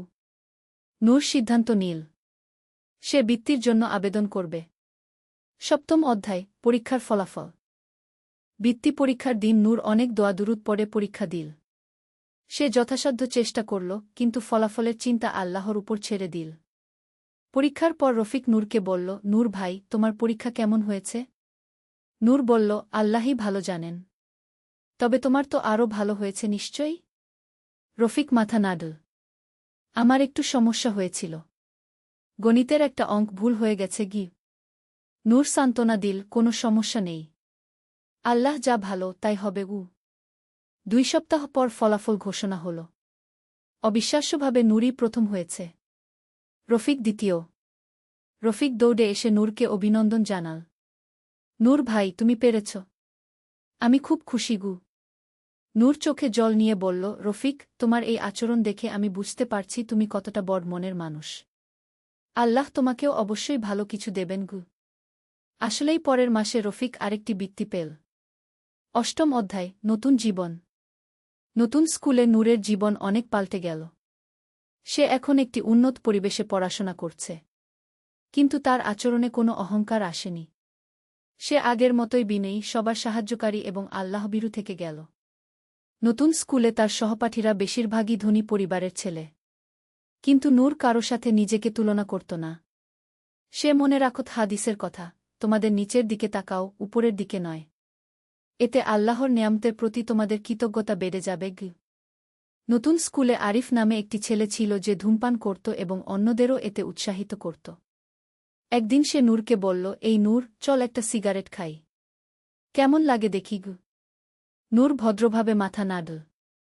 না ভাই, আমি খাই না গে। কেন? ধর্মের ভয়? শুধু ধর্মের ভয় নয়, আমি জানি এটা আমার স্বাস্থ্যের জন্য ক্ষতিকর। আর আল্লাহ যে শরীর দিয়েছেন সেটার যত্ন নেওয়া আমার দায়িত্ব। তাছাড়া এই টাকা দিয়ে কোনো গরিব মানুষের উপকার করা যায় গু। আরিফ একটু ভাবল। নূরের কথায় যুক্তি ছিল। ধীরে ধীরে নূরের প্রভাবে আরিফও পরিবর্তন হতে শুরু করল। নবম অধ্যায়, মহান শিক্ষা। নূর এখন নবম শ্রেণীতে। তার পড়াশোনার পাশাপাশি সামাজিক কাজেও অংশগ্রহণ করার সুযোগ পেল। স্কুলের একটি সেবা সংগঠনে যোগ দিল। প্রতি শুক্রবার তারা দরিদ্র পরিবারে খাবার বিতরণ করত। একদিন এই সেবা কার্যক্রমে নূর দেখল পরিচিত একটি মুখ, আব্দুল করিম চাচা এবং ফাতিমা। তারাও এই খাবার বিতরণের জন্য এসেছে। নূর দৌড়ে গিয়ে চাচাকে জড়িয়ে ধরল। চাচা, আপনি এখানে? আব্দুল করিম বললেন, বাবা, চাকরি হারিয়েছি 2 সপ্তাহ আগে। কোম্পানি বন্ধ হয়ে গেছে। এখন আবার সেই পুরনো অবস্থা গু। নূরের চোখে জল এসে গেল। সে তৎক্ষণাৎ তার পকেট থেকে তার মাসিক স্টাইপেন্ডের অর্ধেক টাকা বের করে চাচার হাতে দিল। চাচা, এই টাকা নিন। আর চিন্তা করবেন না, আল্লাহ আছেন গু। কিন্তু আব্দুল করিম টাকা ফেরত দিলেন। না বাবা, তুমি এখন পড়াশোনা করছ। তোমার নিজেরই টাকার দরকার। আল্লাহ আমার রিইকের ব্যবস্থা করবেন গু। নূর জোর করে টাকা তার হাতে রাখল। চাচা, একবার আপনি আমাকে শিখিয়েছিলেন যে সাহায্য নেওয়াও এক ধরনের ইবাদত। কারণ এতে সাহায্যকারীর সোয়াব হয়। আপনি আমার সোয়াবের পথে বাধা হবেন? আব্দুল করিম হেসে ফেললেন। তুমি ছোটবেলা থেকেই বুদ্ধিমান ছিলে গু। সেদিন রাতে নূর আল্লাহর কাছে বিশেষভাবে দোয়া করল। ইয়া রাব্বাল আলামিন, আব্দুল করিম চাচার জন্য একটি ভালো চাকরির ব্যবস্থা করে দিন গু। দশম অধ্যায়, দোয়ার শক্তি। আল্লাহর অপার রহমতে মাত্র 1 সপ্তাহ পরে আব্দুল করিম একটি সরকারি হাসপাতালে নিরাপত্তা রক্ষীর চাকরি পেলেন। বেতন আগের চেয়ে ভালো, আর চাকরিটাও স্থায়ী। এই খবর শুনে নূর সিজদায় পড়ে গেল। আলহামদুলিল্লাহি রাব্বিল আলামিন গু। কিন্তু আল্লাহর পরীক্ষা এখানেই শেষ নয়। কয়েক মাস পর নূরের বাবা রিকশা চালাতে গিয়ে একটি দুর্ঘটনার শিকার হলেন। তার পা ভেঙে গেল। ডাক্তার বললেন কমপক্ষে 3 মাস কাজ করতে পারবেন না। এই সময় পুরো পরিবারের দায়িত্ব এসে পড়ল নূরের উপর। তার মায়ের আয় ছিল খুবই কম। স্টাইপেন্ডের টাকা দিয়ে সংসার চালানো মুশকিল। নূর ইমাম সাহেবের কাছে গেল। হুজুর, আমি কি আগের মতো মসজিদের কাজ করতে পারি? অতিরিক্ত কিছু আয়ের দরকার। ইমাম সাহেব বললেন, অবশ্যই পারবে। তবে তোর পড়াশোনার ক্ষতি যেন না হয়। আল্লাহ যে সুযোগ দিয়েছেন সেটা নষ্ট করিস না গিয়ে। নূর এবার আরও কঠোর পরিশ্রম শুরু করল। ভোর 4টায় উঠে মসজিদের কাজ, তারপর স্কুল, বিকেলে আবার মসজিদ, রাতে বাড়িতে পড়াশোনা। কিন্তু এত চাপের মধ্যেও নূর কখনো তার নামাজ, কুরআন তিলাওয়াত ছাড়েনি। সে জানত এগুলোই তার শক্তির উৎস। একাদশ অধ্যায়, বন্ধুত্বের পরীক্ষা। এই কঠিন সময়ে নূরের বন্ধুরা তার পাশে দাঁড়াল। করিম, যে একসময় অহংকারী ছিল, সে এখন নূরের সবচেয়ে ভালো বন্ধু। সে নিয়মিত নূরের পরিবারে খোঁজখবর নিত। রফিক তার টিউশনির টাকা থেকে প্রতি মাসে কিছু টাকা পাঠাত নূরের বাবার চিকিৎসার জন্য। আরিফ, যে একসময় ধূমপান করত, সে এখন সম্পূর্ণ পাল্টে গেছে। সেও নূরের পরিবারকে সাহায্য করতে চাইল। কিন্তু নূর বলল, বন্ধুরা, তোমাদের সাহায্যের জন্য আমি কৃতজ্ঞ। কিন্তু আমি চাই না তোমাদের নিজেদের কষ্ট হোক। আল্লাহ আমাদের যতটুকু দিয়েছেন তা দিয়েই আমরা চলবগু। করিম বলল, নূর, তুই আমাদের অনেক কিছু শিখিয়েছিস। তোর কাছ থেকে শিখেছি যে সাহায্য করা আসলে নিজেরই উপকার। আমরা তোকে সাহায্য করে আসলে আল্লাহর কাছে সোয়াব কামাই করছি। এই কথা শুনে নূর আর আপত্তি করল না। দ্বাদশ অধ্যায়, মাতৃভূমির সেবা। নূর এখন 10ম শ্রেণীতে। তার পড়াশোনা খুব ভালো চলছে। বাবার পাও প্রায় সেরে গেছে। পরিস্থিতি আস্তে আস্তে স্বাভাবিক হয়ে আসছে। এই সময় দেশে একটি বন্যা হল। অনেক মানুষ ক্ষতিগ্রস্ত হল।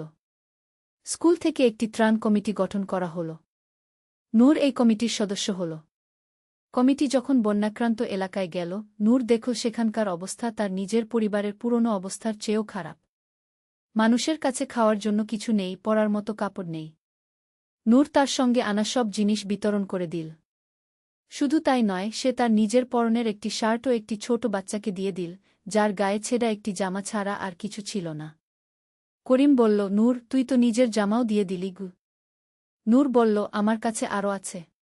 কিন্তু এই বাচ্চাটার কাছে তো এটাই একমাত্র সেদিন রাতে ত্রাণ শিবিরে থাকতে হল। নূর দেখল অনেক মানুষ রাতে ক্ষুধার্ত ঘুমাচ্ছে। সে তার রাতের খাবার ভাগ করে কয়েকটি বাচ্চাকে দিল। ত্রয়োদশ অধ্যায়, নেতৃত্বের গুণ। বন্যার পর নূরের মধ্যে নেতৃত্বের গুণ আরও প্রকাশিত হতে শুরু করল। সে স্কুলে একটি কুসেবা সংঘও গঠন করল। এই সংঘের উদ্দেশ্য ছিল নিয়মিত দরিদ্র ও অসহায়দের সেবা করা। প্রতি সপ্তাহে তারা এতিমখানা, বৃদ্ধাশ্রম, হাসপাতাল পরিদর্শন করত। শিক্ষার্থীরা তাদের পকেট মানি থেকে অল্প অল্প করে জমিয়ে এই কাজের জন্য ফান্ড তৈরি করত। প্রিন্সিপাল সাহেব নূরের এই উদ্যোগে খুশি হয়ে তাকে স্কুলের ছাত্রনেতা নির্বাচিত করলেন। কিন্তু নূর এই পদটি নিতে দ্বিধা করল। সে প্রিন্সিপাল সাহেবকে বলল, স্যার, আমি একটা সাধারণ ছাত্র। নেতা হওয়ার যোগ্যতা আমার আছে কি? প্রিন্সিপাল সাহেব হাসলেন। নূর, রাসূলুল্লাহ শাহ বলেছেন, তোমাদের মধ্যে সেই ব্যক্তিই সর্বোত্তম নেতা, যে মানুষের সেবা করে। তুমি যেভাবে সবার সেবা করছ, তুমি এই দায়িত্বের সবচেয়ে উপযুক্ত। নূর দায়িত্ব নিল, কিন্তু সে সবসময় মনে রাখত যে এটা একটা আমানত। সে কখনো এই পদের অপব্যবহার করেনি। চতুর্দশ অধ্যায়, জীবনের দর্শন। নূর এখন একাদশ শ্রেণীতে। তার বন্ধুরা ভবিষ্যতের ক্যারিয়ার নিয়ে চিন্তা করছে। কেউ ডাক্তার হতে চায়, কেউ ইঞ্জিনিয়ার, কেউ ব্যবসায়ী। একদিন করিম নূরকে জিজ্ঞেস করল, নূর, তুই কি হতে চাস? নূর চিন্তা করল। তারপর বলল, আমি এমন একটা পেশা বেছে নিতে চাই যেখানে আমি মানুষের সেবা করতে পারব। হতে পারে ডাক্তার, হতে পারে শিক্ষক, হতে পারে সমাজসেবক। আসল কথা হল, যে পেশাই করি না কেন সেটা যেন হয় মানুষের কল্যাণের জন্য। আরিফ বলল, কিন্তু টাকা পয়সার কথা ভাবিস না? নূর হাসল। রাসূলুল্লাহ শাহ বলেছেন, যে ব্যক্তি আখিরাতকে প্রাধান্য দেয়, আল্লাহ তার দুনিয়ার কাজকে সহজ করে দেন। আমি বিশ্বাস করি, সৎভাবে কাজ করলে আল্লাহ রিজিকের ব্যবস্থা করবেন। এই কথাগুলো শুনে তার বন্ধুরাও তাদের জীবনের লক্ষ্য নিয়ে ভাবতে শুরু করল। পঞ্চদশ অধ্যায়, বিয়ের প্রস্তাব। নূর যখন দ্বাদশ শ্রেণীতে, তখন একদিন তার মা একটি বিয়ের প্রস্তাব নিয়ে এলেন। মেয়েটি হাফেজা, একটি মাদ্রাসার ছাত্রী। পরিবারটিও ধর্মপ্রাণ। কিন্তু মা, আমি তো এখনও পড়াশোনা শেষ করিনি, নূর বলল। বেটা, তারা বলেছে তোর পড়াশোনা শেষ হওয়া পর্যন্ত অপেক্ষা করবে। শুধু এখন নিকাহ পড়িয়ে দিতে চায়। নূর ভাবল, ইসলামে বিয়ে একটি গুরুত্বপূর্ণ ইবাদত। এটা মানুষকে গুনাহ থেকে বাঁচায়। সে ইস্তিখারার নামাজ পড়ল। তারপর সিদ্ধান্ত নিল যে এই প্রস্তাব গ্রহণ করবে। নিকাহের দিন নূর খুব সাদামাটা অনুষ্ঠান করল। বেশি খরচ করল না। তার মতে, বিয়েতে অপচয় করার চেয়ে সেই টাকা দিয়ে গরিবদের সাহায্য করা ভালো। ষোড়শ অধ্যায়, নতুন দায়িত্ব। বিশ্ববিদ্যালয়ে নূর সমাজবিজ্ঞান বিষয়ে পড়তে শুরু করল। তার স্বপ্ন ছিল একজন সমাজকর্মী হওয়ার। বিশ্ববিদ্যালয়ে এসে সে দেখল এখানে নানা ধরনের রাজনীতি আছে। কিছু ছাত্র আছে যারা অন্যায় কাজে জড়িত। কিন্তু নূর সব ধরনের অন্যায় থেকে দূরে থাকল। সে বিশ্ববিদ্যালয়েও একটি সেবা সংগঠন গড়ল। এই সংগঠনের মাধ্যমে তারা আশেপাশের গ্রামগুলোতে সাক্ষরতা কর্মসূচি চালাত। তার স্ত্রী জায়নাবও এই কাজে তাকে সাহায্য করত। সে মহিলাদের কুরআন ও হাদিস শেখাত। একদিন একজন রাজনৈতিক নেতা নূরের কাছে এসে বলল, তুমি তো ভালো কাজ করছ। আমাদের দলে যোগ দাও। আমরা তোমাকে অনেক সুবিধা দিতে পারব। নূর বিনয়ের সাথে প্রত্যাখ্যান করল। স্যার, আমি রাজনীতিতে আগ্রহী নই। আমি শুধু মানুষের সেবা করতে চাই। কিন্তু রাজনীতি না করলে সমাজ পরিবর্তন করা যায় না। হয়তো আপনি ঠিক বলছেন। কিন্তু আমি মনে করি প্রথমে নিজেকে পরিবর্তন করতে হয়, তারপর পরিবারকে, তারপর সমাজকে। রাসূলুল্লাহ শাহ এভাবেই শুরু করেছিলেন। কি? সপ্তদশ অধ্যায়, পিতা হওয়ার আনন্দ। বিশ্ববিদ্যালয়ের তৃতীয় বর্ষে নূর পিতা হলেন। তার ছেলের নাম রাখলেন ইব্রাহিম। এই নাম রাখার পেছনে কারণ ছিল, ইব্রাহিম ছিলেন আল্লাহর খলিল বা বন্ধু। নূরও চাইত তার ছেলে আল্লাহর একজন প্রিয় বান্দা হয়ে উঠুক। পিতা হওয়ার পর নূরের দায়িত্ববোধ আরও বেড়ে গেল। সে আরও কঠোর পরিশ্রম করতে শুরু করল। কিন্তু পরিবারের জন্য সময়ও বের করত। তার স্ত্রী জায়নাব একটি আদর্শ মুসলিম নারী। সে নূরের সব কাজে সহযোগিতা করত। তারা দুজনে মিলে ইব্রাহিমকে ইসলামিক মূল্যবোধ শেখাতে শুরু করল। ইব্রাহিম যখন প্রথম কথা বলতে শিখল, তার প্রথম শব্দ ছিল আল্লাহ গু। নূরের চোখে জল এসে গেল। অষ্টাদশ অধ্যায়, স্নাতক ও কর্মজীবন। বিশ্ববিদ্যালয় থেকে স্নাতক হওয়ার পর নূর একটি বেসরকারি সংস্থায় কাজ শুরু করল।